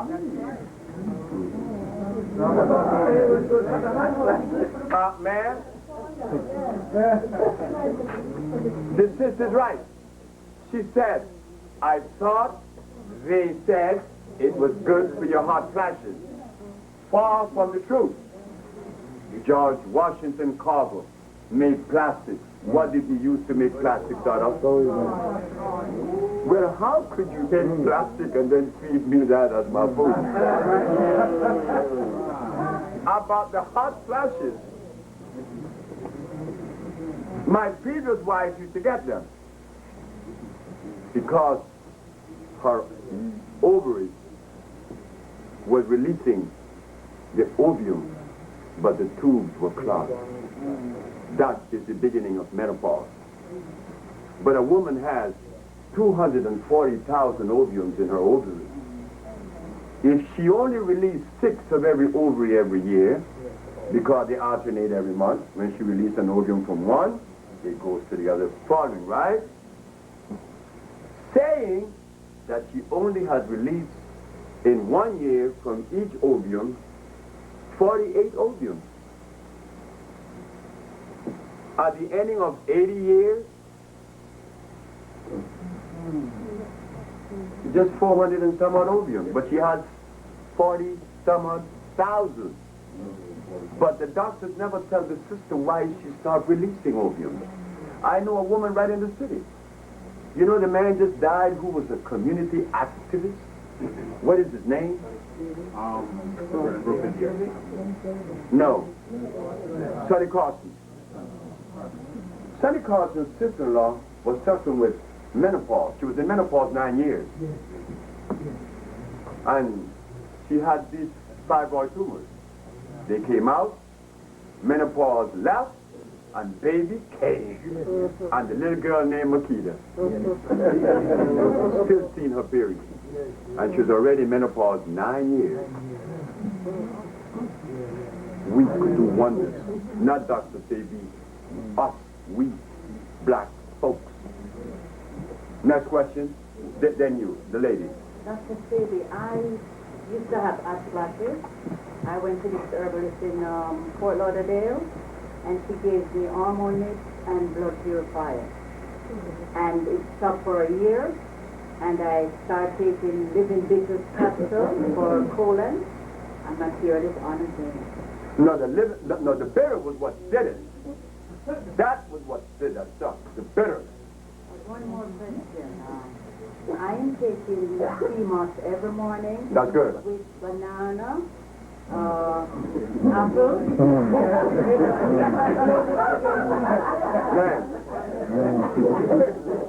Bananas are acid. Apples are acid. And you take something that's alkali, like sea moss, and you put something acid in it, you have just adulterated it. Eat it by itself. Or sweeten it with some maple syrup. Don't put anything else in it. How about honey? Honey? That stuff is deadly. One of America's greatest musicians by the name of Eric Dolphy, bass clarinet. I met the brother because I met him on train at the same time. This man used to drink 2 tablespoons of honey every day because at the time in New York in the 50s and the 60s, honey was on the top of the list because the Bible talked about honey. But what the people didn't know, the honey the Bible talked about comes from a natural bee. The bee that you have today is a hybrid animal. That honey is acid, it is sugar. It will give you diabetes. You tell a diabetic to eat that honey, see what's going to happen. Send his sugar way out of whack. He died of a sugar attack in Germany. Eric Dolphy died with that honey. God did not make that bee. The bee that makes the honey that is alkali is a small little fly. You Jamaicans have seen it. They make the honey in the trees, in the holes, and they go in the ground. Black America doesn't know that. That's why they could sell Black America anything. Because the one thing you and I have as Caribbeans, we grew up in the middle of the forest. We understand the forest. Black America understands asphalt. Right. They don't know the forest. So when you put something in front of a Black American brother and sister, they are handicapped. They don't know. It's not that they couldn't know and they would not like to know, but the environment prevents them from knowing certain things. When we, on the other hand, we know. Like in Jamaica, they have the Icaco or the what do you call it, the sugar plum? Cocoa plum. They call it June plum. And then they have the other one they call Dawns in Trinidad, the little yellow cherry. Dawns. Okay. America doesn't know these things. We have thousands of fruit that America doesn't know about. We could defend ourselves in the forest because when I went to Africa, the same thing I saw in the West Indies, I saw in Africa. I said, look at that. You know what shining bush is? Shining bush, right? It goes between the rocks. Pretty. That's good. You eat that. That stuff gives you energy immediately. I saw it in Guinea. I saw it all over Zimbabwe. But like I said, I came back disappointed because I found visiting 14 African leaders, 17 different countries, they look at me like I'm stupid. Oh God, this is delicious. I said, look at this. Is this how far glucose has traveled? And all these years, Dr. Sebi prides himself as being an African. And now that he's in Africa, they're looking at him as though he's less than equitable. I say, man, I'm in trouble. Yes. My question, you mentioned about Frank Carson's wife removing fibroids. Would you not have been able to remove the fibroids without her having them surgically removed? Only with herbs. I removed 14 fibroid tumors from a woman named Gloria Walker in New Jersey, who is a school teacher in East Orange, New Jersey, without a knife. So I know a lot of women here. I'm one of those who read a lot. So I know that fibroids come in direct relation to the food you eat. That's right. You're feeding them, so they're growing. That's right. So you can read something and know something, or you can read and not know. The sister is right. You put the eating that's growing the fibroids in your body, you go to a doctor, they want to take it all out. You ain't having no baby. You know something? Besides being right, you are 100% right. I learned that at 17, and I'm 42. She knew. But she, as a woman, has no place in our society. She is a woman. Nobody really wants to listen. You see, she is a woman. The religions of the world put her way in the back, but yet we came out of her. We had to come through some woman's vagina, right? Well, how in the devil I'm going to come out of a woman and suck her breast and all of a sudden she become less than me? Who started that? Islam and Christianity. Well, why do we continue to embrace that? I learned from my mother that she never listened to my father. She said because if she had, we'd be in trouble, she said. So when you marry, you listen to your wife. The advantage you have is this. And I'll trick you, woman. My mama teach me to trick you, woman. My mama said, agree with her and do as she says. Because if she tell you to do something wrong, well, you could say, you told me. But all the while, we've been in front. Yeah, you told me, and you men, you all think you're bold. They always jam that down our throat. But what I did, I took the humble place. What you want me to do? You gotta do so and so, I'll do that. But guess what? It's never wrong. It's always right. So we need to listen to a sister like her. But she would never get audience in a religion. I don't care what religion you have. She's a woman. She means nothing. She just happened to bear babies. And I came out of her. So what? That's nothing. I saw that in Nigeria. There's a king in Nigeria named Akande. So his mother took me to visit the king in their own private plane. When I got to George Plateau, the mother came out and did this in front of her son. I said, oh God, I want to know how is this woman going to justify this one when this man came out of her and she bowed to him. Guess what the woman said? Brothers, I'm going to let this on you guys, okay? Because this is important. These women, they are slick.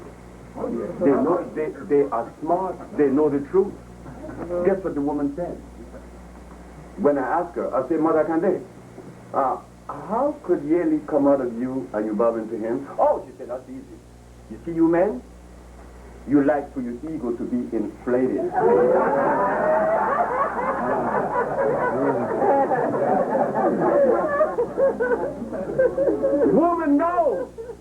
Woman knows that when we stand up and claim that we are man, she says, shut up, man.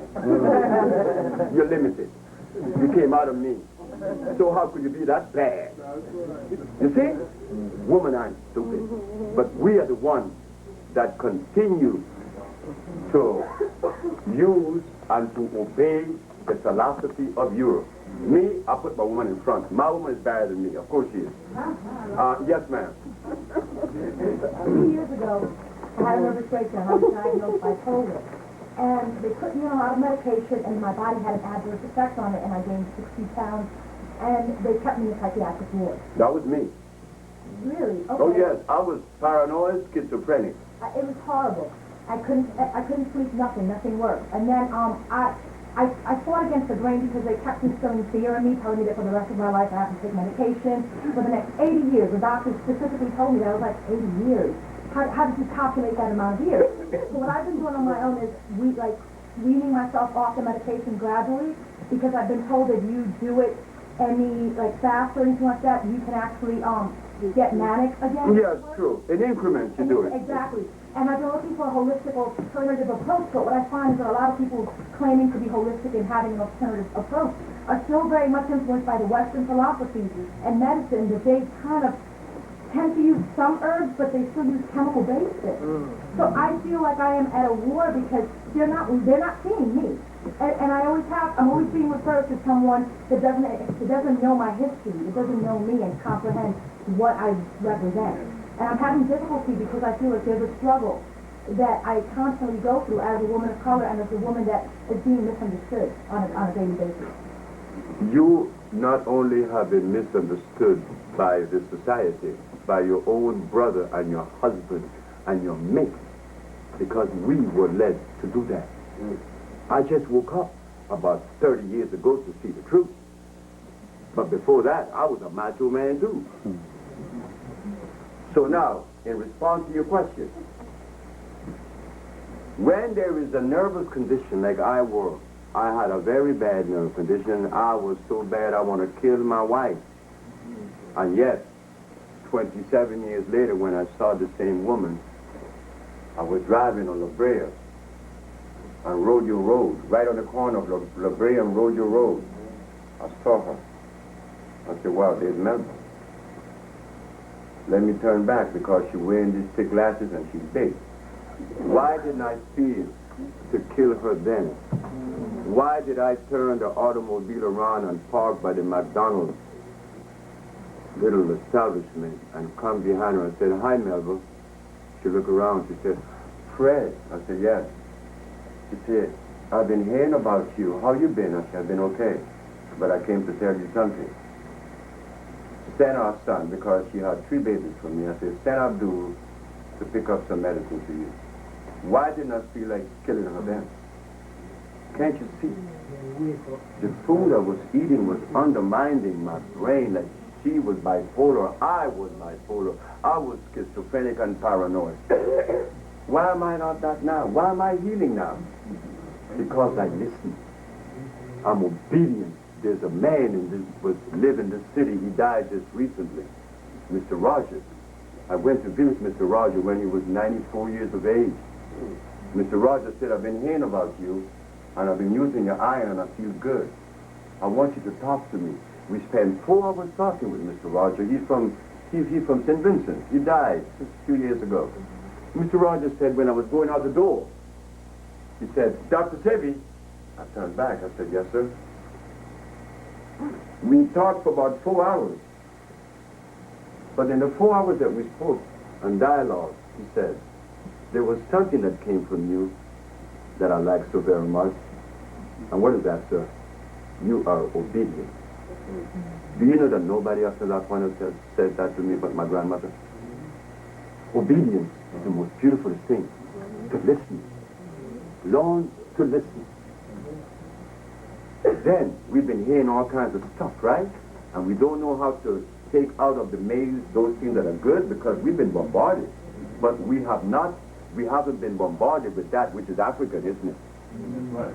Not once since they brought us to America have we been given classes or understanding or structures that are African, because the African themselves doesn't know that either. They're too busy eating cassava. They don't know either. So where do we begin?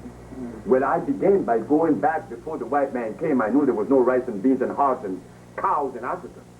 And by removing you from that, you come back and tell me, Dr. Sebi, my diabetes gone, my high blood pressure is gone, but did I tell you that I was impotent? No, but guess what? I'm buried in. Now, how do you do all that? It wasn't because I'm a scientist. I just happened to go into history and find out that you and I didn't eat the garbage we're eating now. We have to stop it. We have got to stop. Question, way in the back.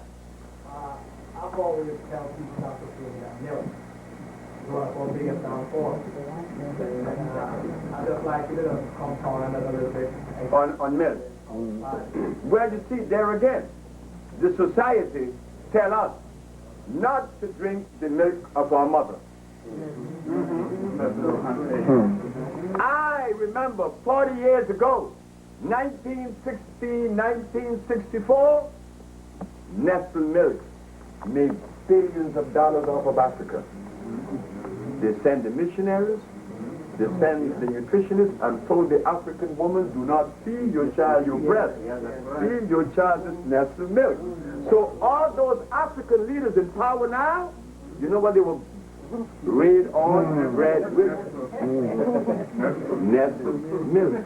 So I go to Africa looking like a fool, trying to make this man get some sense in his head. When there aren't one African leader that have that, the only man I'm making some kind of reservation for is Mugabe. But then Mugabe, wait. Mugabe is the man, right? But under here, the Minister of Health, Dr. Parinyatwa.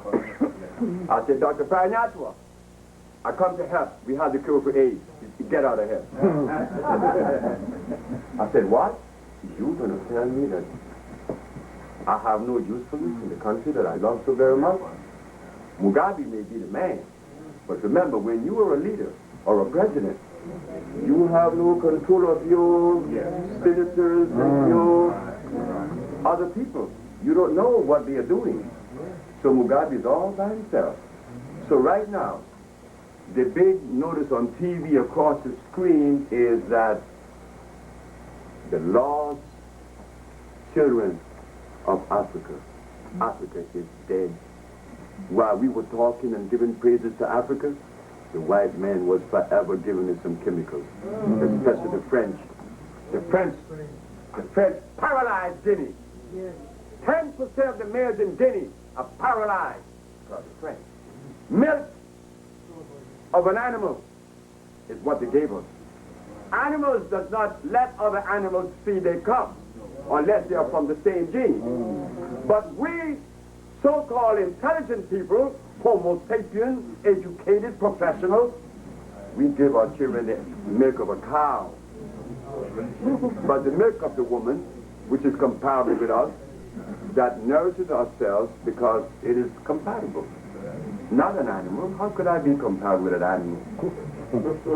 But all the religions give us milk and give us cheese. And then we blow in our nose. Our vagina is dripping and so our penis. Our ears are clogged. Our eyes are clogged and dripping sometimes because no one came with the message. So the brother asked a question about the milk, which is very important. Because the milk that we get from our mother's breast strengthens our immune system. I was a breastfed child up until what? 4 years of age. But when I came to America, I began to eat this stuff and I went into a state that was uncomfortable. But when I got away, here I am again. Never to go back on the garbage. Although I love it. The rice and the beans. And the pork chop. And the wieners. And the cheese. And I used to like this lamb. You know lamb? When you fry lamb and you put it down for about an hour, it gets white on top. Lanolin is on top of it. Yes, the religions ask us to eat it because it's good. Brothers, we need help. We need each other's help now. And I hope that tonight, this group that we have, we would form a family through this man. We could join up as a family. And I would be forced to give you information because you come to me for it. And that's what you should receive from me. Tonight, I said it was impromptu. It's only 2 hours. When I come back the next time, as he promised, that we'll be back in the spring, I will bring my entourage and we will go into the list of foods and show how to prepare it. Because in reality, I don't even eat. And I eat today, I don't eat tomorrow, and when I eat, you know, I know I'm eating something bad. So why eat it? You take this. The woman asked again, what is in it? You know, when you see a bullfighter fighting in the ring, Have you ever seen a bullfighter fighting a cow? No. They would never put a cow in the ring with a bullfighter because you'd kill it. Because the bull closes his eyes before he gets to the toreador. So he got a chance to step out of the way. But you put a cow in there with it. And her eyes are wide open anyway you turn. She asked, what's in it? This package is a compound of two substances. Only two.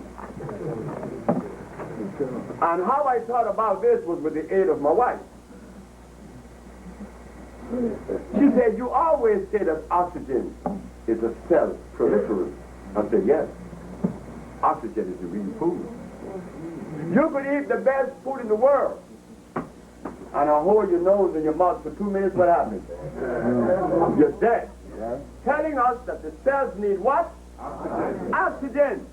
The more of it you get, the more alive you are. She said, okay. And the next one, which is the substance that electrifies the system and removes inflammation? Iron fluorine. So I went to Africa. I got the Cancansa. I went to Honduras. I got the guaco. I went to Mexico. I got the lily of the valley, which is nothing but iron. And I got all these iron herbs, and I put them together along with the herb that has what? Oxygen.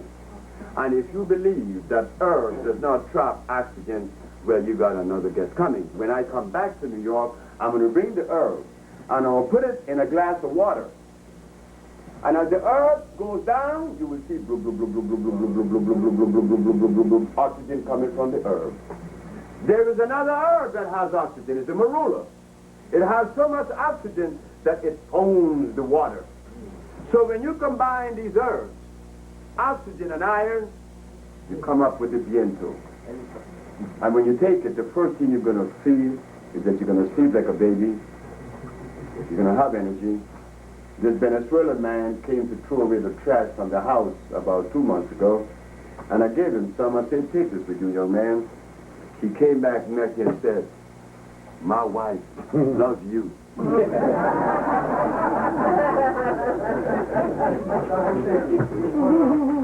Wait, this young man been first, then you.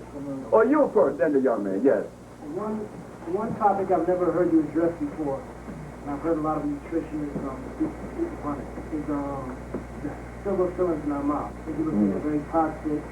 The what? Well, I didn't talk about that. Sure, you're right. But any kind of filling, any kind of alloy, he could tell you, any kind of alloy in your mouth creates static electricity, and it's also deadly because it has what? Come on.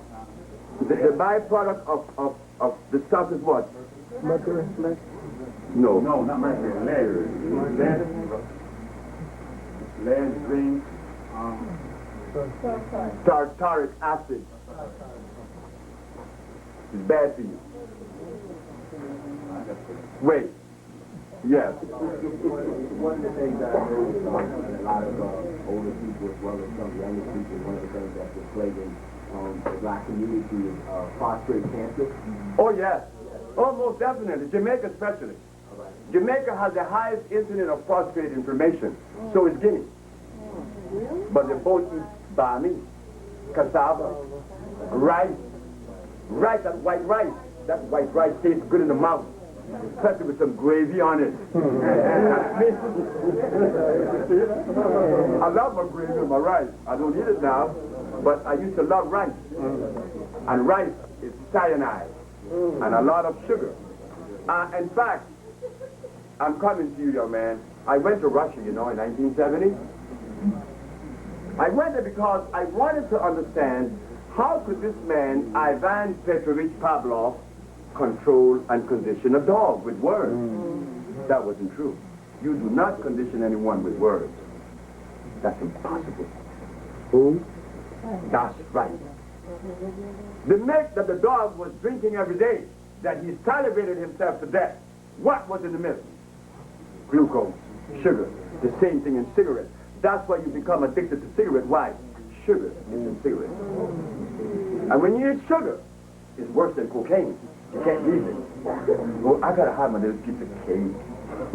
Just a little piece. Dr. Sebi said I'm not supposed to have much particular little piece. Why the little piece? Because we conditioned. We all are addicts, including me. You understand? I fight to stay away, and I'm doing a fairly little good job now, as I hope, because I'm 70, and I don't have to wear glasses. I'm not weak. So, something must have been happening with the food that I've been eating and entertaining. It has helped a little.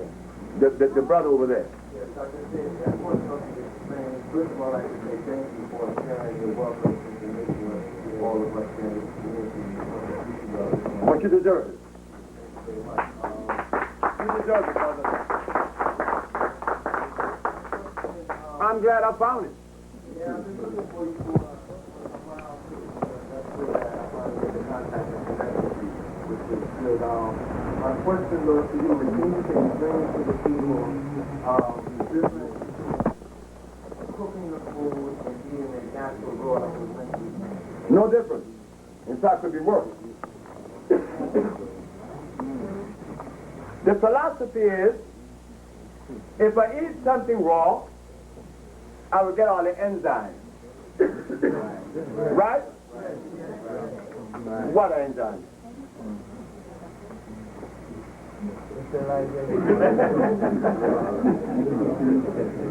Wait.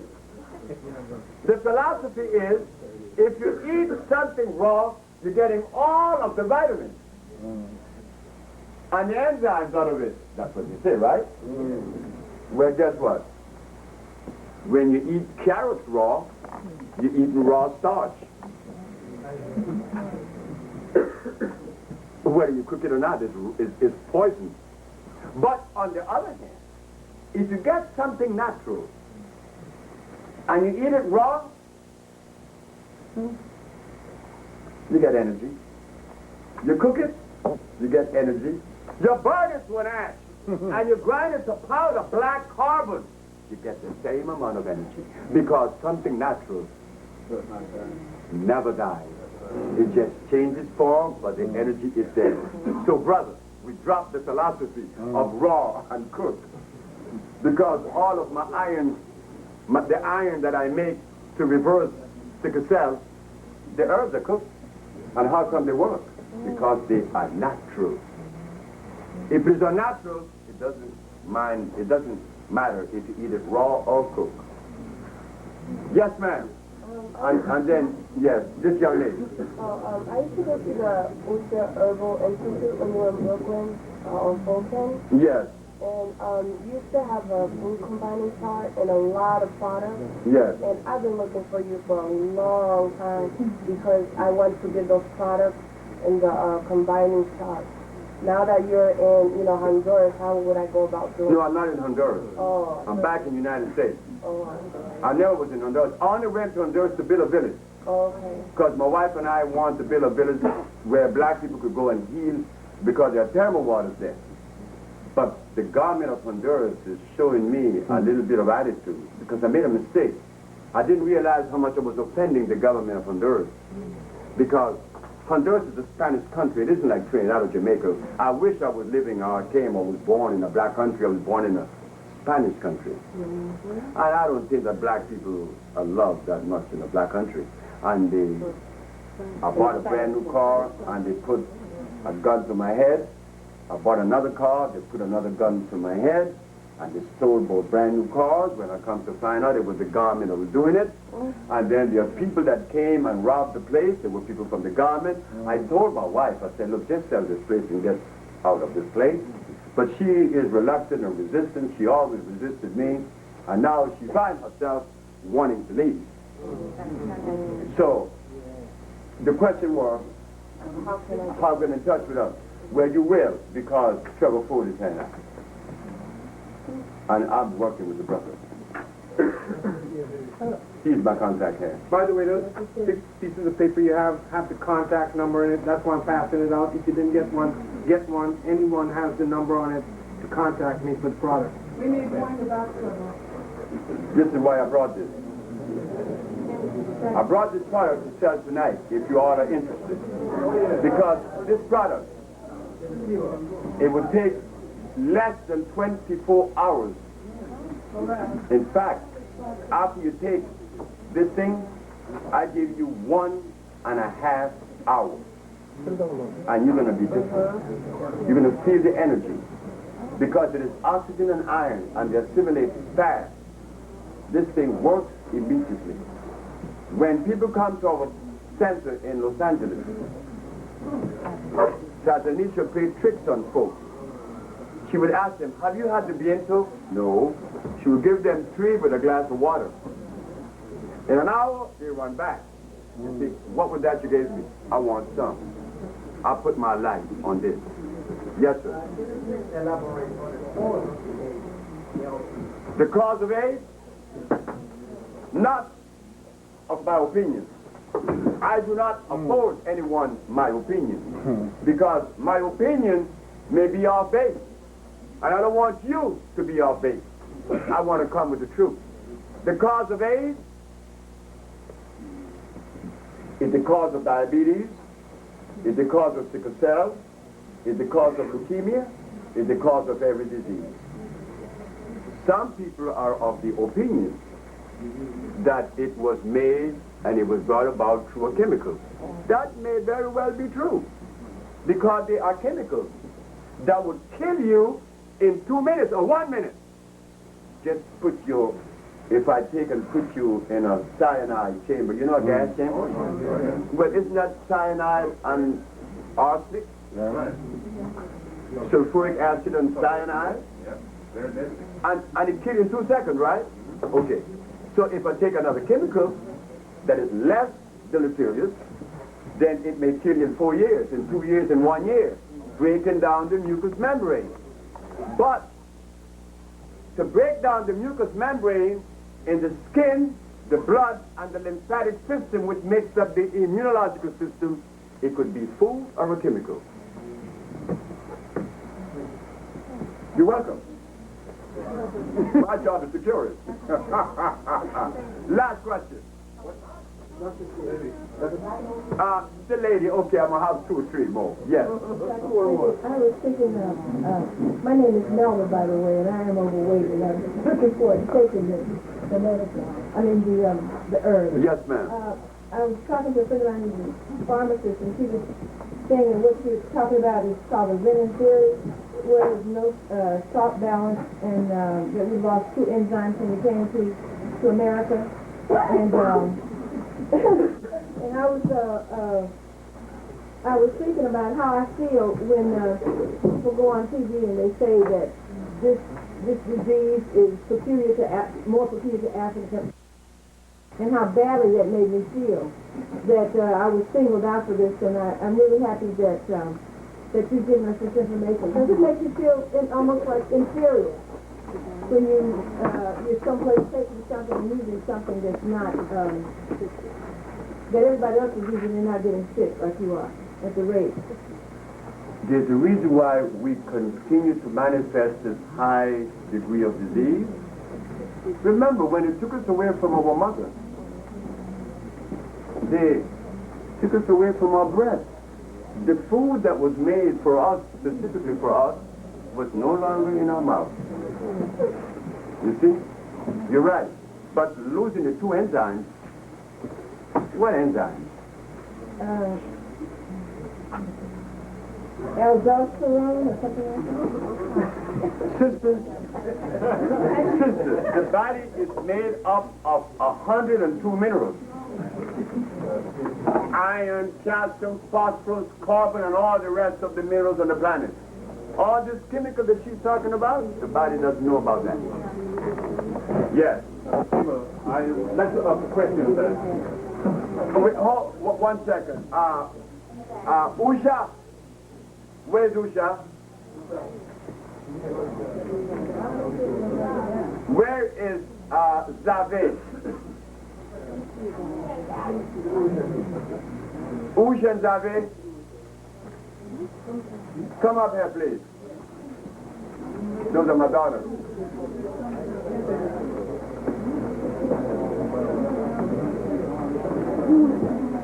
Where's David?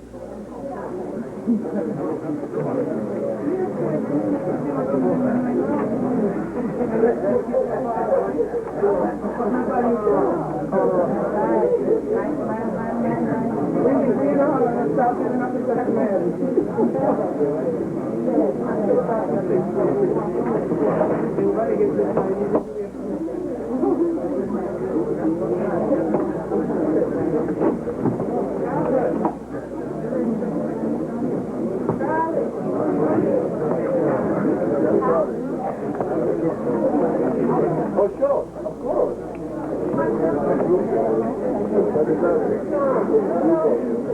That's a whole lot of stuff.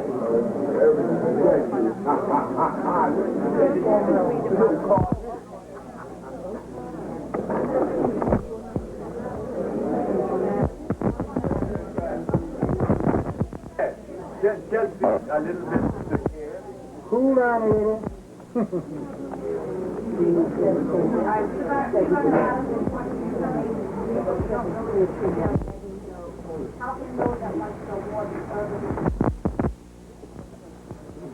The question is how?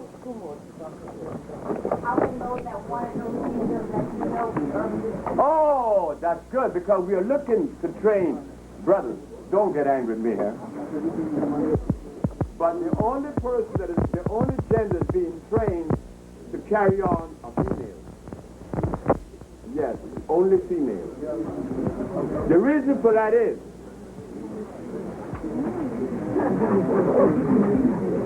a male doesn't know anything about nurturing. And that is the primary giving in healing, to nurture someone back to health. Not so much drinking this. This gonna work. But in the journey, people go through all kind of changes, like a baby. And only a woman understands that. So Tatanisha, China, decided that they would be training sisters. I'm out of the business. I want you to know that I am only a spokesman for Mujimai Wakanaka. I'm no longer part of the organization of healing. All I do is give lectures. I don't do anything now. That's why most people can't get in touch with me, because I'm kind of tired of being kicked around. Yes, I am. I'm completely tired. I don't want to hear it no more. Because I already know that the agenda of the leaders is one and ours is another. You will be trained. You will call the office in Los Angeles and they will tell you and they will show you how. They will go about doing it. Sorry. Ask me any question. I used to have sinus. Okay. Well, this is why. The lecture's not over. This young man here, you are going to give him your number. He is the man who is...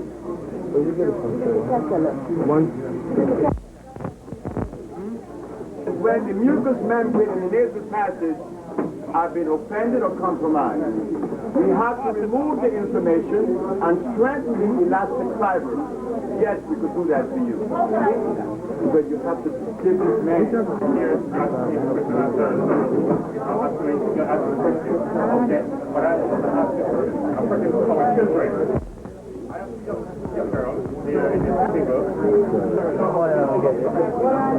But we have another one which is iron. We have a tonic which is iron. No, I don't have it today. Only about Have some respect for the speaker. only about one product. But for the children, they could have, how old are they? 16 and oh, they could have this. My son takes this, my daughter takes it, my daughter's 10. 2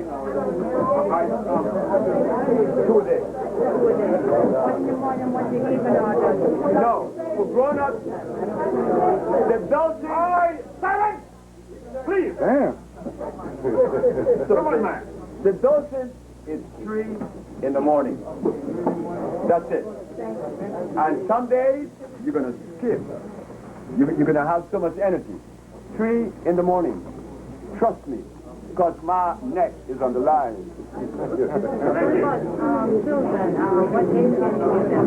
Children, you could give them 1 or 2. What's the age? What's the age? The age anywhere from 8 on up. 8? Yes. Thank you. In fact, a little boy came and he was doing this. Chewing his nails. And we gave him 2. And before he left the office, he was the calmest dude in the house. That's how fast it works. Because it goes straight to the central nervous system. Thank you.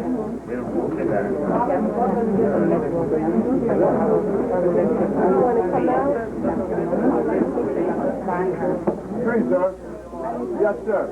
Why does that look like I know you? And you gonna call me and say, hey.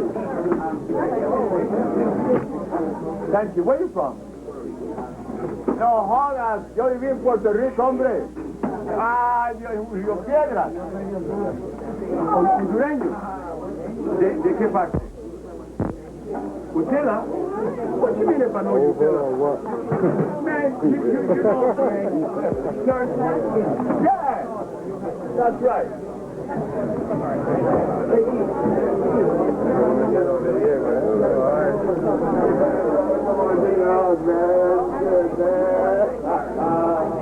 Man is us. What came from me came from us. That is our resonance.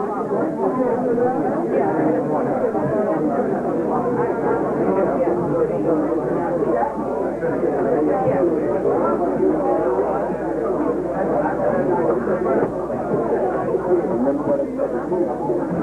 That's right. That's what the milk is highly saturated. And this man and I come from the same country. We eat that coconut milk. We run down. And that stuff is bad.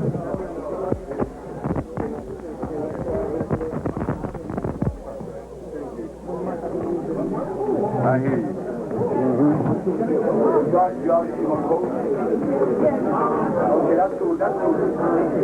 Dr. Sebi, my man. My man. Hey, I'm a damn man. Yeah, I think so too.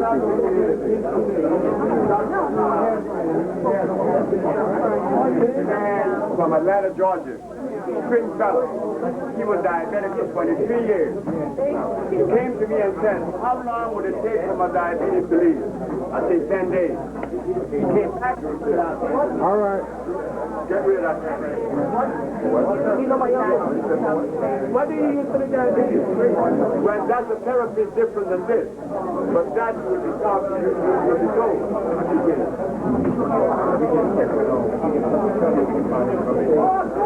Can't get over here. Give him one of their cards. That's where Mr. Lopez was from. When he just died, she died. Can I have yeah, over here. Pass her over. Yeah. I have a question. I'm trying to get over here.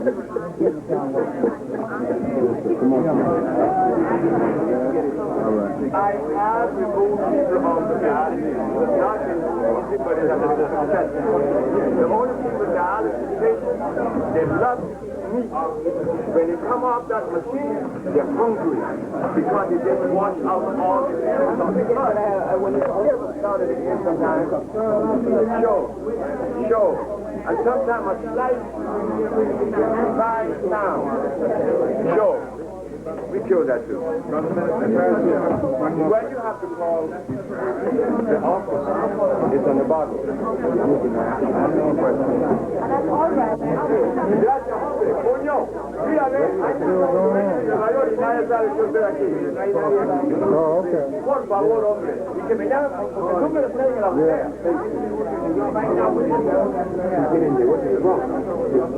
Yo te voy a dar eso para que tú lo vendas. Vas a hacer 20 organizados, te van a tumbar. Está bien. Vamos a hablar. Gracias. Thank you. Gorilla. You asking about it? It's an artificial algae. I don't use that. I don't use wheatgrass either, spirulina either, because they all are artificial. They're acid-based. The best thing to, what is not good, I tell you what, we need a list of people. In New York, every year, around springtime, the baji is young. Amaranth, Kanalu grows hair, right? Squeeze that. No stuff. You talk about wheatgrass, you squeeze what God made you go to the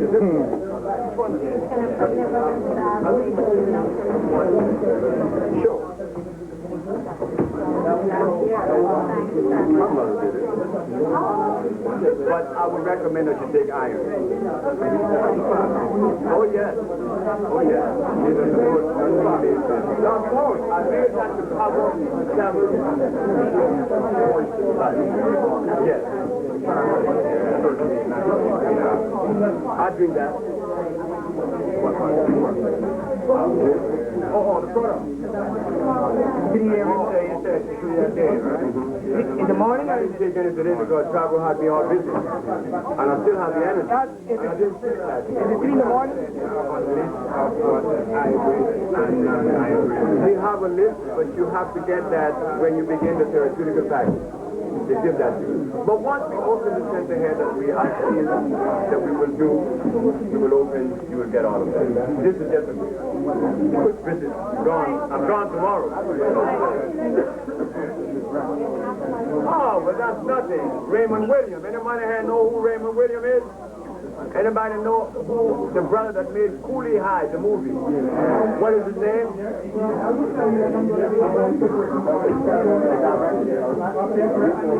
No, he's from Chicago.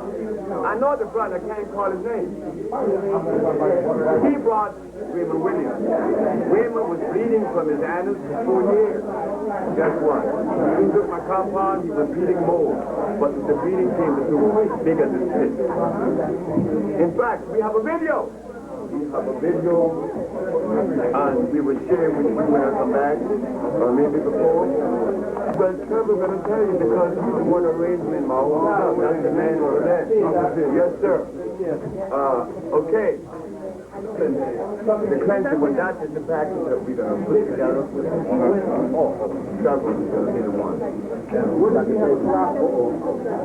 Sickle cell anemia. That's my favorite. We show sickle cell. Well, this would help right now. But to cure it, you need to go to the therapeutic.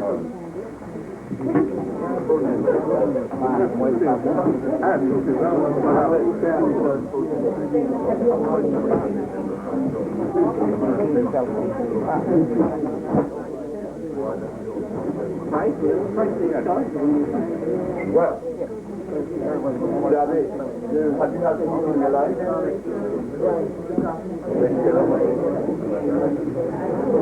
How long do you fast? 90 days. But usually I fast 12 days. But 90 days is a good one to cure things. Yes. Oh, yeah. You got to break them down. But wait, I want to see you before. You already know that.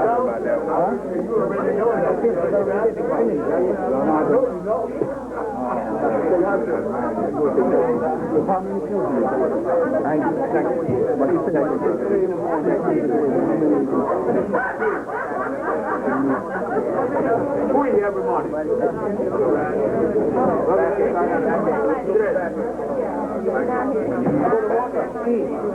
How much is it? 3 a day. 3 mornings. 3 blind mice.